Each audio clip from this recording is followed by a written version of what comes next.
Hey everyone, you're listening to Heaving Bosoms, the podcast where two best friends recap the plot of romance novels together. And we're usually pretty funny while doing it. This episode is a little different. We read Pleasure by Eric Jerome Dickey, which is an erotica novel, not a romance. We have to give some big, flashing trigger warnings before diving in. I've included timestamps for a few of the big sections in the episode notes, but since we found a lot of the text to be problematic, the discussion is woven through. Please be careful listening, because we read excerpts and discuss in detail misogyny, homophobia, sexual violence, domestic violence, incest, slut-shaming, poverty-shaming, sex work shaming, fat-shaming, and graphic images of slavery, which occur in the book. Also, if you absolutely love this author, I would urge you to turn this off now. We don't hold back about how much we disliked this novel. I need to shout out all of our beta listeners. Ashley, Jeanette, Ushma, and Holly, thank you so much for listening early and giving your feedback on this episode. And now, buckle in for our longest episode ever! Pleasure by Eric Jerome Dickey.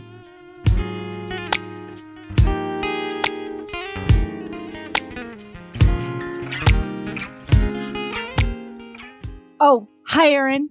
Hey, Mel. Hi, How are you? Erin. Are you ready to throw hands? Yeah, I don't. Where I'm at. I don't have any banter. I just want to get this over with. I don't have time for banter. Absolutely not. I have 11.2 million things to say about this book, and I will not waste time. All right, here's how this is going to go. All right?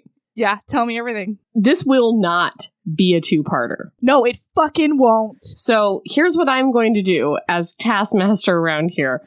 If this lasts to 1 hour and 40 minutes, I am shutting it down. I'm just loudly saying bye, and then I'm pressing stop. Okay? Do we have a truce? Do we have a deal? Okay, but I'm just telling you that if that's the case, you need to let me go when I ask you to go.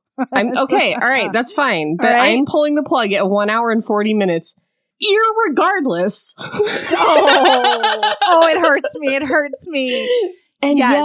And yet, anyway, regardless of what is happening or what we still have or want to say, I'm pulling the plug at 1 hour and 40 minutes. At 1 hour and 40 minutes, we will start Lady Loves. That's what's happening. That's what's happening, yes. Yeah, here we go. So stop it. Let's go. Okay, but we need to do some... How did we choose this book? Okay, Tell right, them, yeah, Erin. we need to do some work ahead of time. So, okay. This is... I'm sorry. This is a 5-star review bribe book that is now over 2 years old. Yeah. Yeah. So this is how I choose the lineups, guys. Me, Erin, I am responsible for the lineups. Yep. I try to choose 5 books that are diverse both in genre and in writers and characters as much as I can, while still keeping honest with the bribe. So the bribe we put out, if you're new to the podcast, is if you give us a 5-star review on iTunes, we will read your book. We can't promise when, but we will do it. Right. We quickly learned that most of our bribe books are white, cis, heterosexual, mostly historicals and contemporaries, which leaves out diversity of writer, character, and genre for the most part. So we're sticking in books where we can to liven up our lineup and also keep true to what our readers wanted us to do, in that first 6-month period where we got a ton of bribes. That said, this book was so every time I go to do a lineup, I look back at our oldest bribes and I see, okay, which of these, because we want to do the right thing by you guys. Right. Well, not only do we want to do the right thing by you guys, but we also want to do the right thing by romance, which is highlighting as much diversity as possible. Yeah. So if you recommend a book today that is more diverse or interesting or genre bending or, any of those things, you're more likely to get done, in the next lineup, because I'll pick that one instead of one of these older bribe books that's just kind of one of the same. So I always go back to the old ones and see if there's any old ones I can shove into the lineup. This has now become our very oldest bribe book, because every time I go back to it, I'm like, ugh, I am just not interested in reading an erotica written by a man, a cis man, in first person narrative from a female perspective. I'm just not interested in it. Right. I don't want to read it. I know I'm going to hate it. I don't want it. But this time, I was like, you know what? I'm going to give a Google to Eric Jerome Dickey. I'm going to Google it up. See what his deal is. Out. Maybe it's a Josh Landon where it's really a female, which we weren't like really super down with that either. But like maybe there's something else to Eric Jerome Dickey that we should know about or whatever. Yeah. So I go check him out. He's a New York Times bestseller. He's an NAACP Image Award recipient. He's like got all these accolades. And I was like, oh, he's like a really respected writer. And then I went over to Goodreads and it's just like 4 stars, 5 stars, 4 stars, 5 stars. We loved this book. I got this book from my auntie. It's been passed around amongst all of my friends. Oh my gosh, this is a revelation. And I was like, oh, maybe this is like something important that I've not heard of. Yeah, that we just didn't know about. Because honestly, we can't read everything and we don't read everything. And that's one of the reasons the podcast is so great. So I also saw that in the Goodreads reviews, because you have the icon and you can see the reviewer, that like 95% of these reviews were from Black women. So I thought maybe because I'm not a Black woman is why I haven't heard of this author or heard of this book. Maybe it's really big in a community that I'm just not in. And I was like, oh my gosh, we could read this and it could open up whole new horizons of, erotica. Okay, so then when Erin told me about it, I was like, okay, cool. That's fine. I'm a little concernicus about it just because I'm generally a little concernicus about first-person perspectives written by people who cannot understand the experience. And also because I knew it was an erotica and it wasn't a romance. And so at that point, I don't have any unspoken contract with this author. I am not insured in HEA. Yeah. I am not insured that the big emotional climax will be taken care of. I am not insured of anything with this book. So I was like, all right, we're doing it, man. I'm excited. And then I read the back cover and I was like, oh, because the whole back cover essentially describes a cautionary tale of women like indulging their sensual natures too much. Like, I'm paraphrasing, but it's like, and then Nia discovers how dangerous it is to burp, burp, burp, burp, burp. And I was just like, if this motherfucker is writing an erotica where the heroine is somehow punished for owning her sexuality, I will flip every table in the universe because I am just not here for that. And listener, you may have noticed a lot of tables upturned across the universe over the last week. We had an earthquake in California last week. I'm convinced it was my rage. My psychic rage. Okay, so listen. I have given this book so much mental space this week because I was nervous about not liking it. I was like, this is like, so well rated. Get it? Is it more intellectual than I am? So listen, I am putting out a disclaimer right now. I am super, super open to hearing feedback on this because I reached out to several people. A friend of mine from Trinidad. I reached out to... the not heroine, from Trinidad, but her family is. Her mom is from Trinidad, and like she's always talking about Trinidad. So I wanted to see if there were if some things that really annoyed me about the wording in the book were maybe Trinidadian culture or something. I was bending over backwards this week trying to figure out, is it me? Am I missing something? So 2 things. 1, super open to hearing feedback. Number 2, if you really liked this book, turn this off. Yeah. Just turn it off. Just don't listen to us. Don't put yourself through. Because I have so much apprehension about the hundreds of women on Goodreads that really loved this book. And I kept trying to be and I don't want to yuck anyone's yum, but I have nothing good to say about this thing. I kept trying to put myself in a position of somebody who liked the book. Like, I kept trying to be like, no, Erin, reset and try to like it. Try to really like it. And there was just nothing I could do. And I don't know if those women were non-romance readers. Which is also totally valid. Yeah. However, I feel like I also have very, very valid reasons for loathing this book, and I will enumerate all of them for you. Don't worry. However, if you really like the book, turn this off. Goodbye. I love you. Goodbye. Okay. We love you. Goodbye. We love you. Now it's, get out of here. Now it's just us. Now it's now it's me. It's me and you, Erin. Hi. Hi.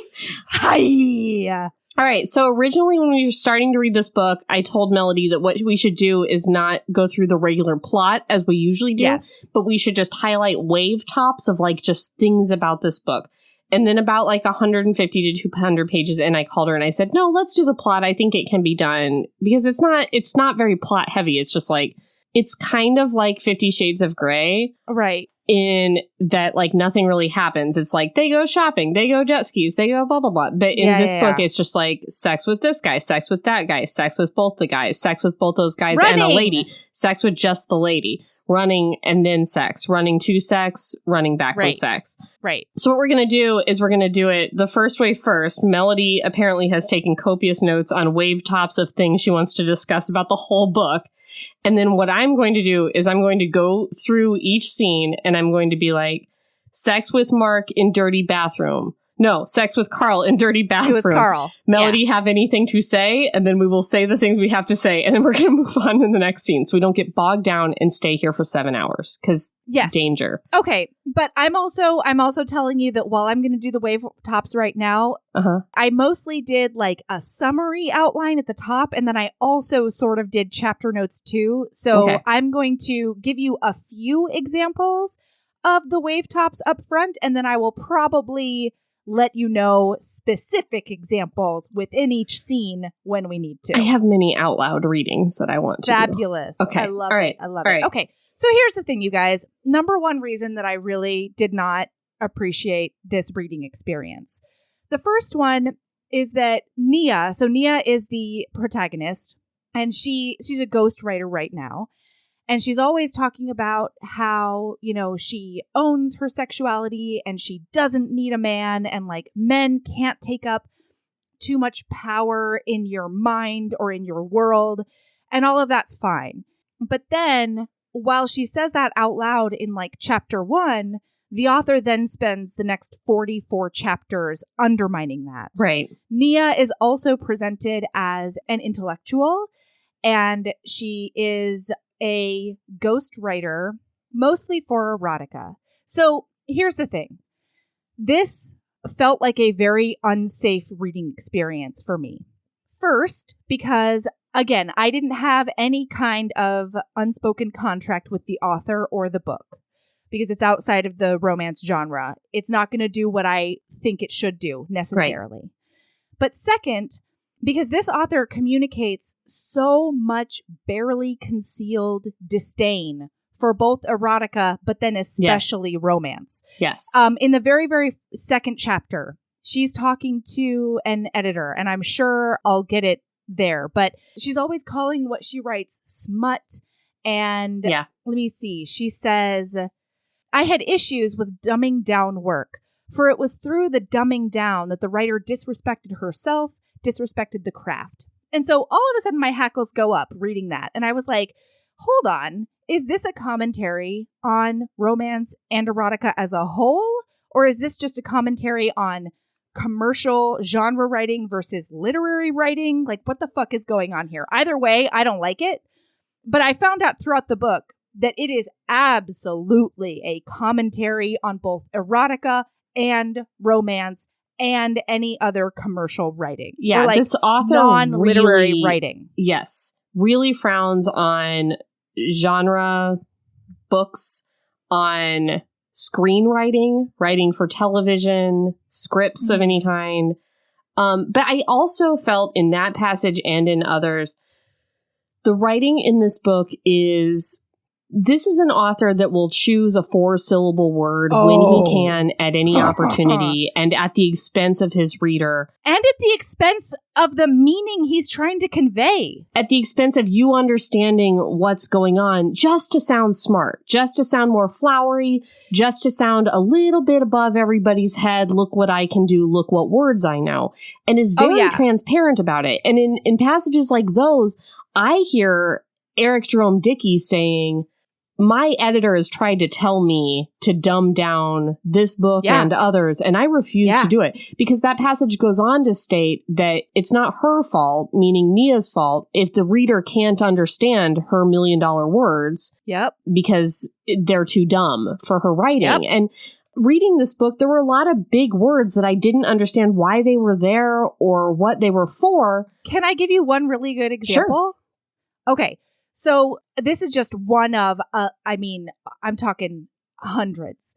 So it says, I put the tip of him at my opening, and I moved back and forth, teased him across my dampness, refused to allow him to burglarize himself inside me. What he's trying to say... What mean? What he's trying to say is steal inside me. Sure. Like steal inside, which is a phrase humans say. But instead, he double-clicked on steal and was like, what's a bigger word that I can put there? And burglarize himself inside does not mean anything unless you go back to the root phrase that everyone uses. And burglarize doesn't even mean steal, listener. If you're a lawyer, it means entering the curtilage or home of somebody in the nighttime with the intent to commit a felony. And listen... Hey, you don't need to steal anything to be a burglar. Eric Jerome Dickey doesn't know that, but he did look up excited utterance and explain it to me for 2 pages near the end of this book. I don't know. I hate... Okay. I know what a fucking excited utterance is. So, language, and then check. The other thing, yes, but then, right after this whole, like, disrespecting yourself by dumbing down the work bullshit, she's talking to her editor, and it says, we agreed that true erotica at its best was more than sex. It was a study in human behavior, in the complications of existing. It focused on human desires that were being acted upon. And like, yes. Sure. That is true. Yes. But my note there is, in all caps, oh God, is he going to philosophize at me? Is he? And, yes. And listener, the answer is yes, and it is some gender essentialist bullshit the whole time. So I just need you to know that. Anyway, so he has an absolute disdain for romance and erotica, and he doesn't even try to lie about it. So that's one thing. And then the other thing is, so the second reason that this felt unsafe and I did not enjoy it as, like, I didn't find it sexy, is because in all of the sex scenes, in all of her inner monologue, anytime she's getting, like, remotely into a sexy place in either mind or body, the author brings in 3 ways that undermined the sexiness or made me, like, actually full body shudder. Look at you writing a thesis. I'm sorry. I'm Erin fucking listening. pissed. Yes. So the first one is that he's always sandwiching or juxtaposing sexiness with violence or threats or fear of violence or threats. Like, there's one time where she's sitting with one twin, we'll get to it then, and she hears somebody say, like, oh, are you cheating on me with him? And she immediately, like, she tells us that she's like, oh my God, my ex is here. My violent ex that just threatened me in the scene before is here. He's looming over us. He's gonna do us harm. End of chapter. And then she looks up and it's Mark, the other sexy twin who she definitely wants to bang. Making a joke. Yeah, making a joke. She even says she looks at his shoes and those are the same shoes that her ex wears. Yeah. So you are led to believe this is the ex. And like, there's a lot of fake outs like that are not okay. And part of that is because Nia is an incredibly unreliable narrator in order to exploit the reader's lizard brain. Right. Like, the only times that Nia doesn't know what's going on is when we're supposed to believe something is dangerous or wrong or bad, when it's just mundane. Okay, so then the next thing is that there's a lot of imagery communicating that Nia in particular is immoral. Sometimes it's imagery that also says that this sex act they're engaging in is immoral, but it's not usually her partner, and most of her partners are male. So, like, in one scene, Nia is, she's talking about the heaven that is the bright white linen sheets in the Weston room, and how everything is white and bright, and it's a heaven, and it's a blah, blah, blah. And it's like, my dark skin contrasted completely with this angelic environment, essentially. And that is just one of the times that that it's communicated that Nia is immoral for doing what she's doing. Okay. The next one is that he's always bringing in disgusting imagery. Yes. One time, they were in the middle of a sex scene, and he's always bringing in infants and children into my sexy times. He'll say, whoever's fucking her right now is like licking her yoni. Don't get me started on that. I'll talk about it later. Get there. God, she's counting the licks on her vulva, and then it'll say, like, she laughed like a child hearing a joke on Sesame Street. Oh, no, that was out of there. Yeah, that was Kiki Sunshine laughing. God. Oh, yeah. I hated that so much. But also, like, she's always talking about, man, one time she said that she suckled on a dude's dick until he moaned like a baby. Yep. And I was like, why are we doing that ever in our lives? No. And he's usually bringing in sad, emotional imagery. At one point, he says that this man's cum was tears. This cock was like weeping tears. Melody, you're getting too much into examples. Okay, fine. I'm sorry. Fine. But, like, it's horrifying. And I think I know why, but I don't know if we should save that for the end or if I should talk about it now. What do you mean? Why he's doing it? Yeah. That he hates women?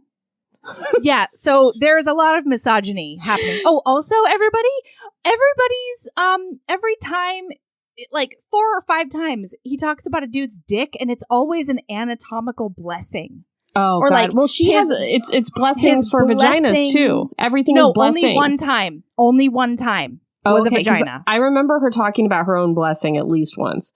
Ugh. Okay. I have 2 things to say that are wave tops about the whole book. One is the word splitting. We haven't mentioned. Oh, yeah, the word splitting. So he does this thing where he splits. Okay, wait. Yes. In the ebook, it did it. Oh, so it's not in the physical copy? So I reached out to a bunch of people to see if anybody had a physical copy, and Danny responded. Danny from Black Chicklet said that she had the book but hadn't read it yet.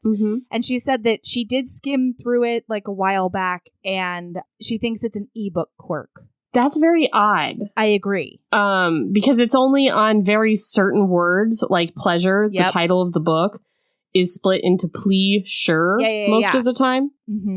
Morehouse College is split into more house, which was very weird to me. Panties is pan-tees or pan-ties. Right. So the fact that it's only certain words and it's... Nervousness. Yeah. And independent. Oh, I didn't see that one. Twice. It seemed stylistic in nature and not... Yeah, right? That in particular, I have been thinking about this all week. And that's why I reached out to so many people. Because I was like, is this some sort of poetic statement that I am just not grasping? And I went round and round about, like, is he splitting pleasure into pleasure because we're supposed to think that, like, she is incredibly sure about what she wants, that she's pleading for? Yeah, it's like, what does it's that a plea mean? for, like, surety or, you know, like permanence. I don't know. And also, there was a lot of stuff in here that was like, men are like this, women are like that. Oh. And she hates other women. She hates other women. Women are so awful to each other in this book. And the only time that she's nice to a woman is when she thinks she's so stupid she's not actually a threat. Right. Exactly. Or when she's actively having sex with her. Sure. And I really think the only reason she does that is because she thinks that she's too lowly to like actually have any sort of emotional or intellectual connection with her.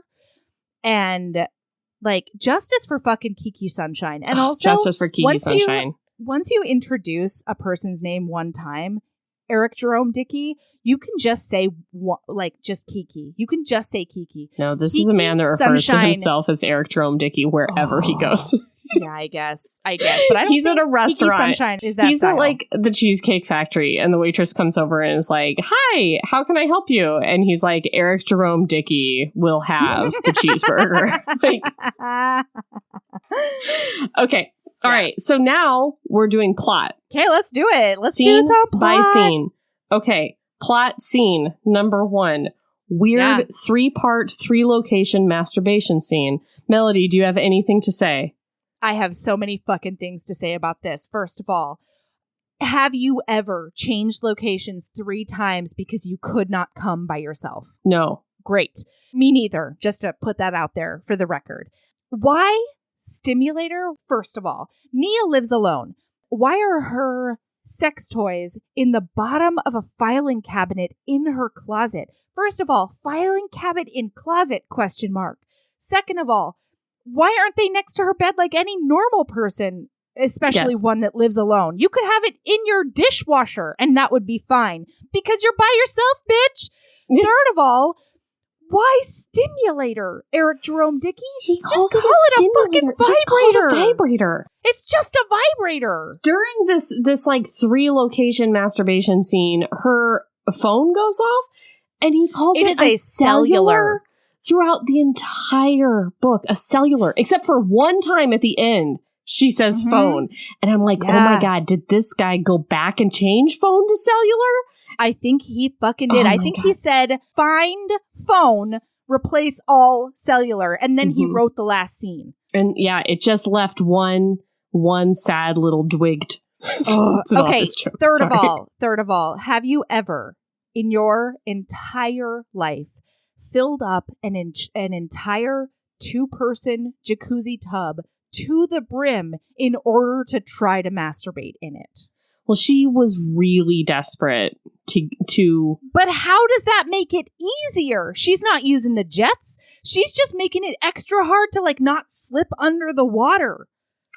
How is she supposed to gyrate at all? She did use jets. May I read? Sure, please. Go ahead. I took my tingles to the bathtub. Oh, God. Taking her fucking tingles places. Stop Her it. tingles go with her wherever she goes. Her tingles are always ever present. So Nia takes her tingles to the bathtub, sat on the edge as I filled it with water, added jasmine scents. This is location number 3, by the way, guys. Like, she's in the middle. She's 2/3 of the way done. This is after her stimulator stopped vibrating. Yeah, it ran out of batteries. Her lover died, it said, when it ran out of batteries. Okay. Turned the jets on, eased inside the water, and let the 8 jets send intense streams of water against my body, each stream a liquid phallus. Come on. And put my feet on both sides of the tub, allowed those bursts to flow across my clitoris, eased closer, adjusting until I found the right spot, my spot. And then, just so you guys know, when she does have an orgasm, it is, quote, voluptuous. Oh, voluptuous orgasm happens roughly 7 times in this book. I feel like I have to Google it because voluptuous orgasm happens so many times. Second of all, hey guys, guess what? If you were wondering if this is an erotica firmly written by a man, you are absolutely right. Because this liquid phallus bullshit, I don't fucking need a phallus to get off, bro. Like, get out of my orgasm, you asshole. Or, I'm sorry, you chocolate starfish. We'll get there, too. I have so many things to say about her chocolate starfish. Okay, listen. Also, during this scene, when she finally, like... Are you about to talk about what I hope you're going to talk about? I don't think so. Please, I'll let you know. Because the look on your face does not match what I'm about to say. But I just want to say, Melody mentioned that there's like an element of danger. every time she gets any kind of pleasure. Right when she's like about to be done, there's like a rattle at the door and she thinks somebody's like coming in to kill her or something. And then it turns out to be nothing. It's just her cell phone vibrating, I think. But that's the kind of thing. It's like every time she has some kind of sexual experience, there's some kind of weird danger element that he's clearly inserting as like a overarching theme or metaphor in this book. Yes. That's like not cool. No, it makes my lizard brain always on high alert. And this was not an enjoyable experience because it was either danger or gross every time she got off or thought about getting off. He also uses the word orgasm without any articles. Without any article in front of it. It's just orgasm overwhelmed me. Orgasm approached me. Yeah. What? Why? All right. Okay, so wait. The word voluptuous appears 6 times in this book. 5 of them are voluptuous orgasm, and the final one is somebody needed to release 1,000 voluptuous moans. Ew. What does it mean? Is it a very curvy orgasm? Like, is it very wavy? Does it have big boobs? Yeah. Is the moan big boobs? I hate it. Okay, finally. Okay. Wait, and right before she gets off, because let's review, she has been in 3 different rooms attempting to coax her clitoris into giving her some sort of satisfaction. And she can't do it, you guys, until she has a hallucinated conversation with Anais Nin. All right, let's do this now. She talks to the ghost of fucking Anais Nin in order to come. Yeah. And I guess we should do this now because this first chapter is so incredibly frustrating. I called Erin and I was like, listen, I don't think I can read this book. Yes. And I talked Melody off the ledge. Yeah. And I said, this is job. Bing, boom, bong. Do your fucking job with Erin. Yeah. Yeah. We've got to do this. This is job. You're right. Must read book. Right. Because readers have given us permission to stop reading book if is like One More Blue. But this is just a book that we don't like. It's not that it's unsafe for our... Well, it is. No, it is. I'm sorry. It's just a different kind of unsafe. I made Melody read book. I'm sorry. Yeah, I just made her do it. Listen, no, it's fine. Everything about that is fine. And frankly, my rage has emboldened me. And it's very empowering how I feel right now. Okay. Good. So I boned up again. I reviewed some Anais Nin because I've read a few of her things, but it was a long time ago, and I was like, there has got to be something else going on here. I just don't understand. And again, this is my very first Eric Jerome Dickey book, so I don't have anything to compare or contrast it to. Right. And this is 476 pages long, so there was no way I was going to attempt another one of his books in the same week. It's so long, you guys. So I went back and I went through Anais Nin's Delta of Venus. And there is so much thematic and imagery that feels as though it's like pulled directly from there. And also like Anais Nin's life and au revoir of work. Like what sorts of things? Is it just that she was in this throuple, or is it like words and stuff? Here I go. Nope, okay. Here I go. All right. Okay. All right. So do you want me to talk about Delta of Venus first? Because, okay, sorry. I am. Here I go. I'm giving you, you have 6 minutes for this. Great. So however, I'm going to give you time signals.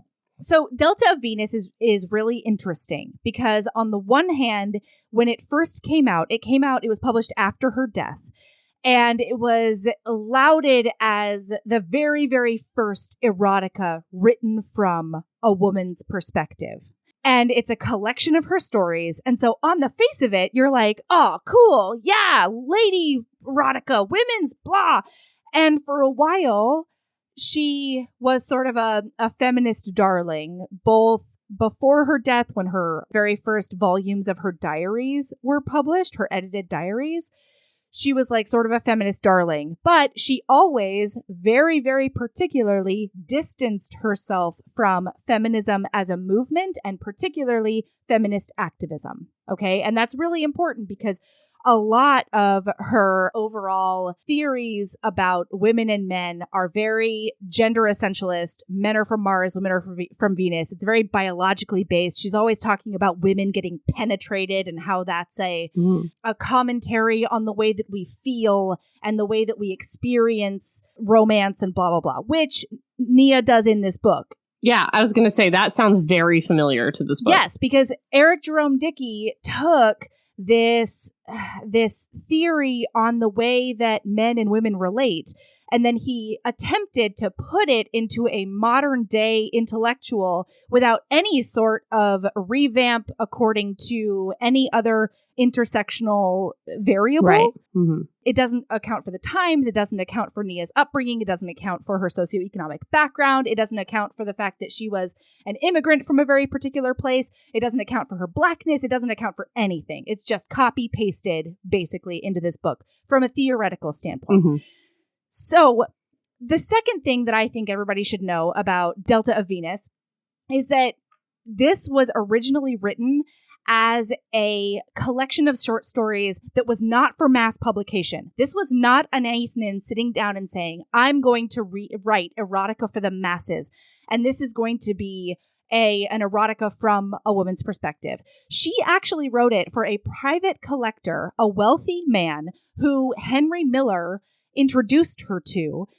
And she wrote it like just for this perv for $1 a page. Her boyfriend, Henry Miller. Sure. Yeah. And supposedly Henry Miller also did this like when times were tough and they needed extra money. $1 a page, this private collector. So you have to think, like, you have to take into account the audience for which she was writing. Mm-hmm. This was not a woman writing erotica for herself in order to publish for other women or just the public in general. She was writing for this one particular dude who enjoyed collecting erotica of different types. So I really think the audience is important when thinking about this. But the themes in Delta of Venus that are very, very, it makes you think it's really familiar. Kid stuff and pedophilia. The very first short story in this book involves incestual rape, pedophilic rape. There's a metric fuck ton that goes down in this thing. And one of the diaries that she allowed to be published after her death was called Incest. And it was all about the incestual relationship she had with her father when she was around 30 years old. And she called it a great adventure and blah, blah, blah. So after like he had incest molested is her a big thing. when she was underage. Yeah, there is. I don't remember if that's actually something she wrote or if it's something that somebody said out loud afterwards. I think it's in one of her other diaries. But yes, I just think it should be acknowledged when acknowledging her consensual relationship with her father that it had been groomed from a young age, possibly. Yes. Okay, right. Absolutely. Okay, another one is dogs fucking. In one story, God, dogs all over this book. Dogs fucking. In one story, a character gets super high on weed and gets convinced she's a dog and then demands and like asks dudes around her to suckle her like they are her puppies and then take her, quote unquote, like dogs do. I'm sorry. Weed did that? Yeah, apparently. I don't know. Listen, I don't know. Okay. All right. Sorry. Keep going. Okay. The next thing is like Lady Chatterley's Lover is thrown in as like a book that a character is reading in one of these short stories. Also in this one, man, she's giving me time signals. Mm-hmm. This is rough. I'm sorry. This is why I'm talking this fast. Third of all, really weird phrasing. Like she was beautifully formed with high breasts, long legs, a stylized body. What the fuck does that mean? Anais Nin? That sounds familiar though. That sounds yes, very it does, familiar. Doesn't it? Yeah. So characters contriving situations where someone else will be forced to overhear them having sex happens in Delta of Venus, like the phone call between Carl and Mark and also their whole vacation down in Jamaica. And that poor man at the rug store. I can't wait to talk about it. Yeah. Let me see.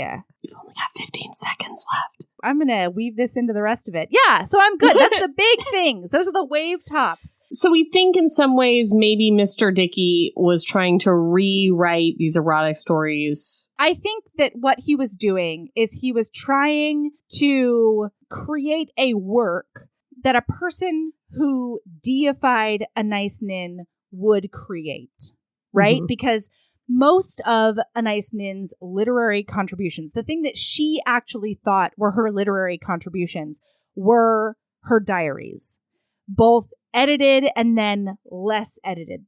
People claim that they're unexpurgated, but they're not. They were definitely edited just without her input. And then the other thing is that the only reason Delta of Venus was published after her death, the only reason she allowed for it to be published, because she didn't want it to be, was under the conditions that her estate needed to take care of her husbands. So publishing Delta of Venus was a purely posthumous financial decision for her. Mm-hmm. So there you go. But I think what he borrowed very heavily from Delta of Venus, because this reads as though it is a philosophical diary by Nia, who deifies Anais Nin. Right. Okay. So there you go. Okay. So if you recall, her cellular did buzz while she was achieving orgasm. And what she got was a text from her, we think at the time ex-boyfriend, but it seems to be maybe boyfriend, who she just kind of like ghosted back in Memphis. So she now lives in Atlanta. Logan lives in Memphis. He's sending her these texts like, what did I do wrong? What's going on? And I thought it was an ex, but it turns out she just kind of like picked up and left him and moved to Atlanta. So the text reads, what did I do wrong? Irregardless of what you think, I'm worried about you. Irregardless of what you think, you're, Y-O-U-R, the only woman I love. You're, Y-O-U-R, the only one. Please call me back. From Logan. Right. So she is pissed that he's texting her because she doesn't want to have anything to do with him anymore. But she's also like double, triple pissed about his grammar, because she is smart, you guys. Like, she is smarter than everybody. Guys, she needs everyone to know that she's smart. Don't you fucking forget it. And then it says, part of my brain began firing like crazy. My frontopolar gyrus, the part of my brain that dealt with irritation, it cursed Logan. I'm like, shut up. My frontopolar gyrus is on fire right now. I swear to God, listener, if I pronounce that wrong, I don't give a shit. shit. Tell me. Do not tell me. You are no better than Nia Simone. I don't give a shit. Moving on. Yep. Next page. Okay, this is the part where we were talking about with the words and the dumbing down. With the editor. I just want to finish that passage because I think it really communicates what Eric Jerome Dickey's like life philosophy is. Okay. So she's saying her editor says to keep the language from being too deep, keep my vocabulary unchallenging, and do whatever I could to replace sensuality with vulgarity and crassness. I had issues with dumbing down my work, for it was through the dumbing down that the writer disrespected herself and disrespected the craft. I did not want to cater to those who were afraid of words, those who embraced ignorance as it was their favorite religion, as if they had forgotten about those who marched for their physical and intellectual freedoms.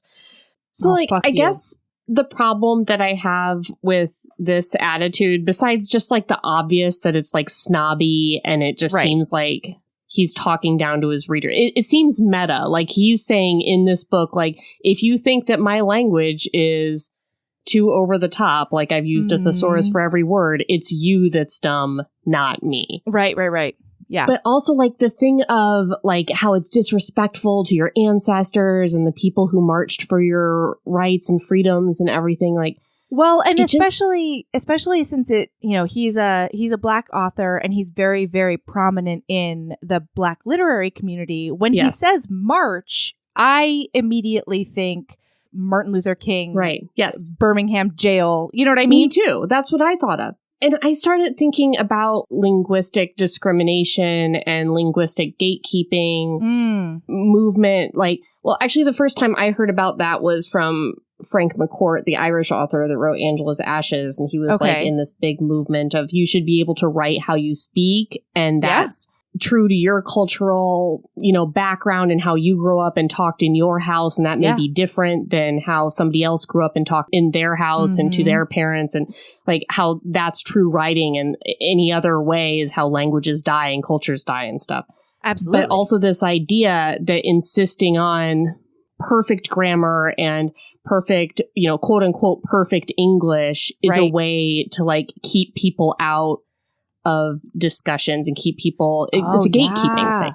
Absolutely. And it's not always used, to keep people of different races and ethnicities out of rooms. Mm-hmm. It could also be to keep somebody from a white person from rural Louisiana out of a room that doesn't have the socioeconomic benefits that somebody else does. Yeah, I just pulled Louisiana out of nowhere, but you know what I mean? Like a rural place versus a accessible place. But like, yeah, most definitely. It usually is used to keep people of different racial and ethnic backgrounds out of rooms, or people with accents, or people where English isn't their first language. And in a book like this, it's used to keep people outside of the dominant culture, out of really important conversations about how society is structured. Right. It's a way of othering people. Most definitely. And gatekeeping. And in a book that seems so very focused on colonization and history and backgrounds, and at points in this book, her background is from Trinidad, and the twins, their background is from Barbados? Yeah, I think so. Yeah, everyone Barbados, in this book is black and from an island nation. I think everyone, except for Kiki Sunshine, who's from Brazil, or her mother was. Yeah. But anyway, sometimes they like fall back into the vernacular of like the islands, and she talks to her mom a certain way sometimes, and the twins do too. And it's like, in a book that's so like focused on imperialism and colonization. And keeping a hold of your roots, the way that she sort of comes at Kiki Sunshine about not knowing anything about Brazil as if that's a failure. Right. It's like there were invaders to these places who came to these places and said, you don't get to talk like that anymore. Right. You're going to talk like this now. Right. And for then this character to say, I don't even give the time of day to people that talk with improper, not the Queen's English, because I'm better than them, just felt like a very opposite thing to the thesis of the book, to the extent that there is one, which seems to be anti-colonist, anti-imperialist. Yeah, most definitely. No, I hear you. It just struck me big time. Yeah, definitely. I don't know. If somebody else has a better take on that, I would love to hear it, because it irked me out a lot. So it's interesting because I hadn't thought of it like that. One of the things I actually really enjoy about this book is it's set in Atlanta. And so like when she's on a run or whatever, they go on a run. She goes on a run next. And he talks about how, running past Confederate monuments and, places where during segregation she would not have had access to. There's all these times when they're driving past stores with Confederate flags and all the awful bullshit. And so I really, really enjoyed the tension there and calling out that tension, especially from the perspective of a woman who is Black but was not brought up in Georgia. Mm-hmm. You know what I mean? Because I think that as much as that gets under your skin and is awful, it also becomes commonplace and mundane if you grew up next to the statue of Robert E. Lee around the corner your whole life. Right. Whereas she runs past it and she's like, I'm living in this fucking bizarro world. And it's terrible. And I found those discussions, and also the discussions about colonization and where she's from and where the other characters are from, and like these different, island nations, and also Brazil, and all, the histories of all these different places to include the U.S. It was interesting, if a little heavy-handed, but very heavy-handed. Yeah.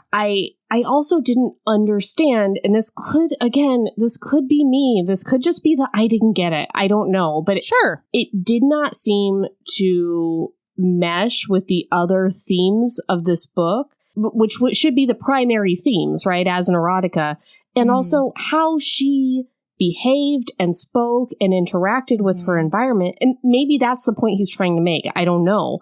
But again, she keeps saying and acting in ways that I'm just like, that I felt really uncomfortable with. Like what she just said about like, you better use proper English to my standards. Right. It was just like, that's not the right perspective to have on that. Right. No, absolutely. So I don't know. It felt separate. It was like there was this erotica book, and then there were also these discussions of, civil rights and colonization, all the, and all this imagery that she's walking past and running past, and the bumper stickers and, all those things. It just felt like a totally separate book from her and her character and her struggles and her emotional journey. Right. No, it I absolutely felt was weird. It felt heavy-handed and it wasn't woven in. It was like, and now, I mean, I think literally, I'm definitely paraphrasing, but they're like, what should we talk about while we're having drinks? How about we talk about colonization? Yes. So she meets these twins eventually, and they're like, what should we talk about? And she goes, let's talk about the colonization of our nations. And then they're like, sure. And then they do for 3 pages, which was interesting. Which was fine, but like, I have never in my life as a human woman been like, why don't we talk about existentialism as regards schmurder? Yeah, it was like very, I've never. It just felt disjointed and the transitions were very clunky. Okay. Yeah. So now she has... Okay, so she goes for a run. Yes. Mm-hmm. But she does have a call with her mother where she tells her mother that she's going to write a sci-fi book. Sure. Yeah, don't care. It's important to me that we talk about the sci-fi book. Sure. Okay. So then... Also, when they hang up the phone, they blow each other kisses. What is that? Who blows somebody a kiss on the phone? Okay. And how did she know that her mother blew a kiss? Okay, bye. I think maybe they were making kissy sounds, but he said it makes blew no a sense kiss. to me. All right, now she's on a run. Okay. All right. So now she's on a run in a park, and she identifies a man as sexy as he runs by in black shorts and black shoes. And she finds him really sexy. Okay, so then she runs by, and she sees him again. Then all of a sudden, listener, she starts describing a sexual assault that she experienced in London a few years back. She was walking down a dark alley in a regular dress, like a person wears out in the world, and this dude stopped, this like upper crust Londoner. Looked like a diplomat In his fancy suit and his nice shoes. He took one look at her, he pulled out his dick, and he masturbated himself to completion. And then he started blubbering and apologizing, and she obviously felt awful and violated and scared, and she ran away. But then, guess what happens in this erotica written by a dude right after she describes this horrible stranger sexual assault? She says, I'm looking at this super sexy man, and suddenly I, Nia, understand the impulse. Yeah, she gets it now because she saw this sexy guy. To pull out my sex and force this person to watch me get myself off because they are so sexy. And if that wasn't written by a fucking man, I don't know what is. This made me so angry. Also during this run, she says this out of nowhere. And this is the first of like several homophobic things said in the book. Oh, there are many homophobic things happening. I just didn't even know what to take. I was like, I'll just like push this aside. I don't know what this is. But it says, this was Atlanta after all, where most of the educated, good-looking, and upwardly mobile men were gay. The ones who looked like LL Cool J, but were more interested in the ones who acted like Little Richard than a heterosexual woman like me. A woman had to entertain lesbians to get a date here in Atlanta. I heard lesbians treated women better than men did, but too bad I wasn't in that club. And I just didn't really even understand why it was there or what it meant. I hear you. Or... So anyway, I wanted to say that out loud. I definitely hear you. She sees these like dogs. Oh my God, these fucking dogs. These dogs are just doing it in the woods. And like there's another dog that's like waiting its turn with its pink dick hanging out right there. Yeah, there's 2 boy dogs and they're like chasing a female dog. And there's like a graphic description of like the male dog's penises as they like chase this girl dog. It's super weird, you guys. It's so weird. And it comes out of fucking nowhere and then nothing happens with it. She sees them again. I guess, yeah. I guess it does get tied in a nice little bow for us, doesn't it? Uh-huh. Okay, so then, all right. So they chat about, okay, so she comes up and she's on the top of the mountain. She's hoping to run into this dude. And she starts talking to this shirtless dude who I think right now is covered in tattoos. Yes, it's Carl. And wait, so there are 2. I have to read one of the things. The tattoos didn't pull me in like the nice nipples on his chest. erect nipples that looked like seeds that had been planted, and penises were in bloom. You took the words right out of my mouth, Melody. What does it mean? What does that mean? This was so written by a man. Like, is that what men think that women think when we see men? We don't. I have never thought anything like that in my life. For the 10 to 20 men listening, we don't. We don't. That is not something women think. Oh, wait, there's another one. And this is one of the examples of him taking a perfectly normal thought and then turning it dirty. Yes. And not dirty in a good way. I mean dirty in like a gross, violating way. So it says, I wanted to find something wrong with him, needed to find some fault. There was none I could see. He was astounding. Created visual molestation. Why? Yeah, why? Why would you do that to me? Why would you take a moment where I was like, okay, I can see this super hot dude with his tattoos and his 8-pack and all the things, and then talk about molestation? Yeah. Why? Okay, so then all of a sudden, then he comes running up the hill again, even though he's standing in front of her. Dun, dun, dun, is identical twin brothers. One have tattoo named Carl. One no tattoo. Unmarked is Mark. Yep. That's how it is. And then they ask what her name is. And she says that her name is Nia Simone. And they're like, Nia, like, burp, burp, burp. And then they're like, Simone. And she's like Simone de Beauvoir. And then the Mark one, the one who's meant to be an intellectual, is like, oh, you mean Simone de Schmurfer. I don't even know Simone de Beauvoir's full name. Here's the thing, guys. No one ever says Nina Simone, which is the clear reference. Like, I just feel like if somebody comes up to you and says, my name is Nia Simone, wouldn't you immediately be like, Nina Simone? And then the person would then say, did they? Yeah, they said like Nina Simone, and she's like, no, it's Nia. I must have herbsed it, because I was like, no, okay. But then we're she like said Nia like this. Yeah, and then Simone like this. Like, okay. So this is when I got extra fucking pissed. Honestly. Oh, this is when you get extra fucking pissed. Yeah. Buckle up, guys. I haven't been super pissed until now. Because this book is filled with Nia philosophizing about gender essentialism, or at least from the perspective of gender essentialism. And if that doesn't cue a thought in your brain, listener, that's just the idea that men and women are innately different and opposed and should like play different roles in society because of their anatomical differences. Like, it's very men are from Mars, women are from Venus. Yes. You know, like women should be in the kitchen and men should be out in the world holding swords or whatever because of their penises. That's gender essentialism, basically. Okay, for example, I'm going to read a passage. I don't super remember where it's from, but it's like right around here. She says, men came inside us. They marked us. After sex was done, they remained with us, dripping out of us, each trickle like a thought or an unanswered question. Our insides, our sexual muscles still feeling their presence, still experiencing the thrusts, twitching from the aftershocks of pain and pleasure, feeling that beautiful intrusion that sent us toward what could only be heaven, left us tasting the liquid desire they had left behind. Blech.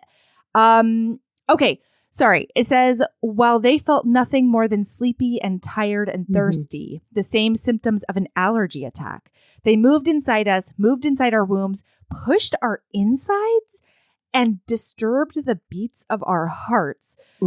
I didn't want to take the chance of having the beat of my heart made uneasy. Women were excited after sex, wired, because in their minds, the relationship was only beginning. Men went to sleep because for them, the orgasm had arrived and the relationship was done. So like that is Nia's whole thing, right? And the fact that Nia and Mark bonded over both having knowledge of and reading Simone de Beauvoir really pissed me off because she absolutely did not believe in the notion of gender essentialism. In fact, she laid the groundwork for second wave feminism when she wrote The Second Sex, because, she said that gender is socially constructed. She is the person that very first said that there is a distinction between sex and gender. Like, biological sex is one thing, and then the socially constructed gender roles that people base on those biological traits are totally different. And now we've come a lot further because now we know more about chromosomes and the fact that there's not even only two sexes, but that's a whole other thing. To present Nia as this intellectual who has read and enjoyed Simone de Beauvoir's feminist philosophy and then fill the rest of the pages with that fucking bullshit, that antiquated, women are this damaging, way, men are this way, is constant throughout the whole thing. Always. The sperm always chases the egg. He says it so many times. The women are emotional, women are irrational, men are hunters. Yeah, and it's so incredibly damaging. And then also, she ascribes those traits, those male traits, to lesbians at parts. Yes. And that's a whole other level of fucked weird up misogyny. And anyway, sorry, I didn't mean to interrupt you. No. I think that's because here's the thing. The best scenario I can come up with is that presentation and then the rest of her gender essentialist philosophizing, and I say her when I really mean him, is a bait and switch, right?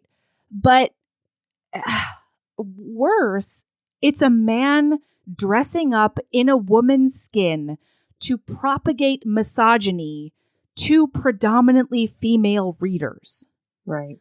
And that feels like a really gross betrayal in some way. I don't know. Maybe it's a character choice, because at first I was pissed because I was like, nobody who reads and enjoys Simone de Beauvoir would ever fucking think this. Nobody would, right? And I thought that the implication was that Simone de Beauvoir was a big influence on Nia and Mark, because he knows every single one of her 7 names, or however many names she has in her full name.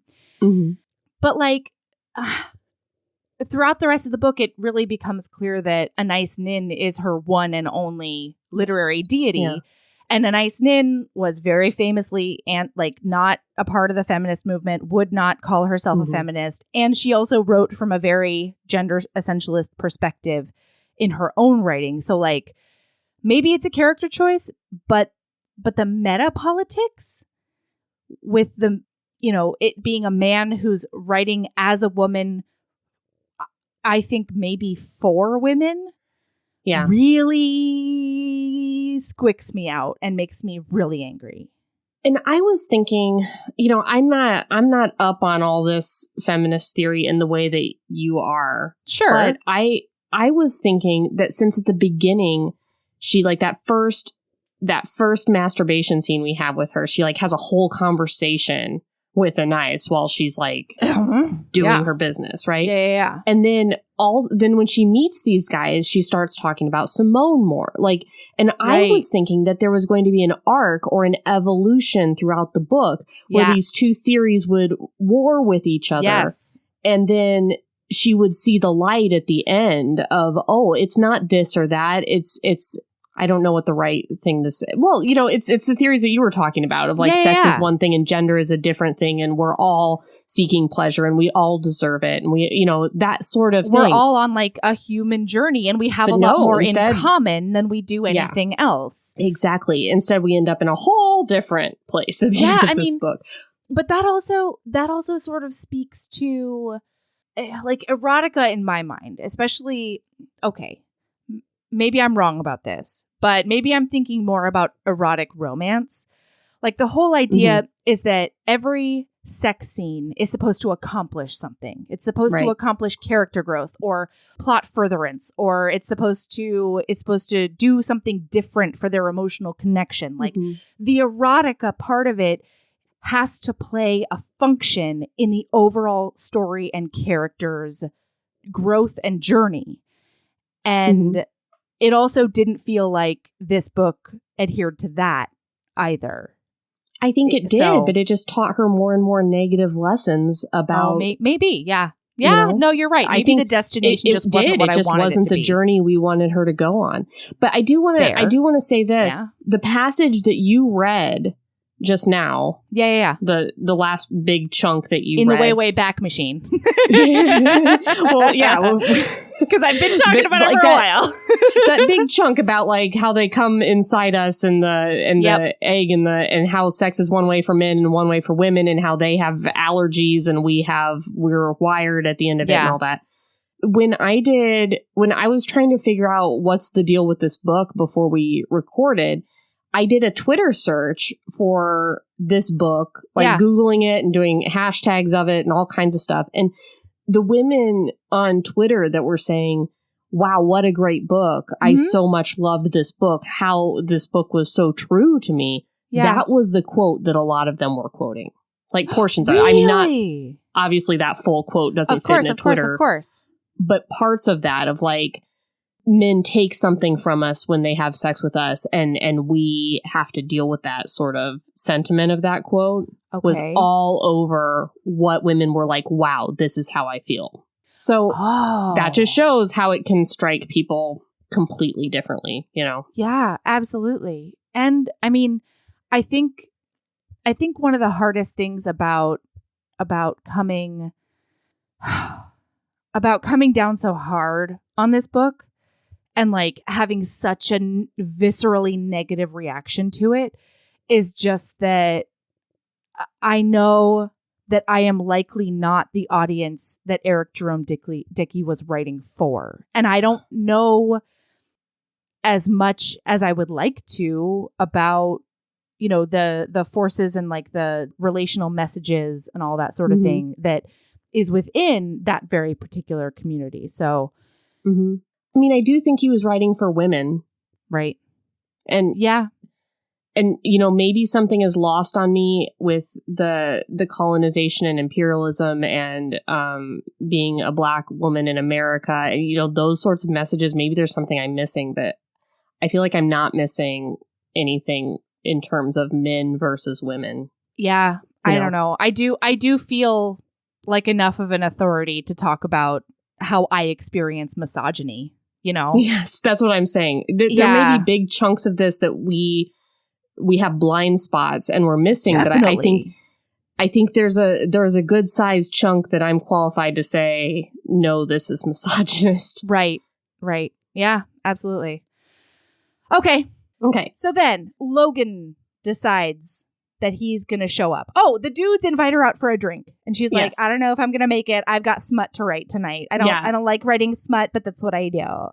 So they invite her for a drink at the W. I just want to let you know the level of detail in this book that you have to wade through. Because before she goes to meet Logan, the ex-boyfriend, I sped down the off-ramp and it hit me that I hadn't checked my postal box in a few days. So instead of going right up the Cobb Parkway towards Spring Road, my journey was modified. I went left up Cobb Parkway past Barnes & Noble and Cumberland Mall, then pulled into a strip mall that housed Circuit City, Toys R Us, LA Fitness. So many drivings! And the Smyrna branch of the U.S. Post Office. I wanted to check my post office box. Oh, is it the U.S. Post Office or like the British one? You guys, this is every page. Like the level of directions. I know every street in Atlanta and Memphis and Charlotte or Charlotte. I don't remember where they go. Greensboro. That's the one. It's so much all the time. And that's also kind of how the colonization stuff and the like civil rights stuff and all of that kind of feels. It's just like, why are we, what's happening? Why are we naming every person and every like work of literature and every store? Yeah, it's very very detailed to a point where you're not really sure what the author's trying to do. Okay, so now, she gets a poem in the mail from Logan. He wants to come meet her. Love letter. Yes. Yeah. It's a 6-page love letter. And he calls her and he's like, I'm actually here in Atlanta. And she's like, okay, I'll meet you at this underground garage. Which, like, Yes. second of all, written by a man. If you are going to meet someone in public, you never invite them to an underground garage. What kind of fucked up nonsense is that?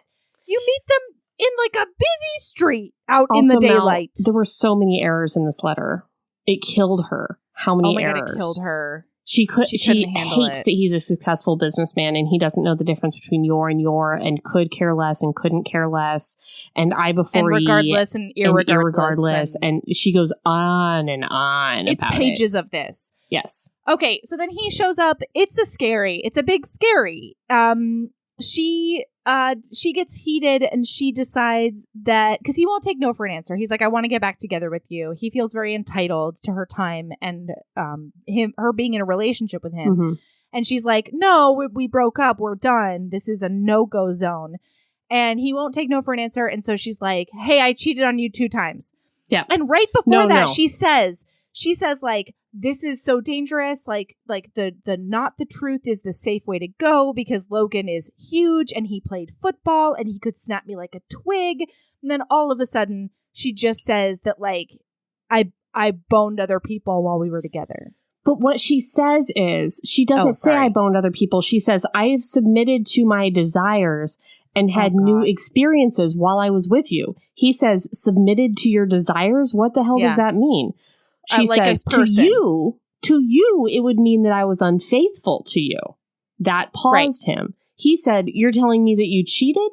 She says, I'm telling you that I followed my desires. Let them lead me toward new experiences. How many times? Twice. Twice with the same guy?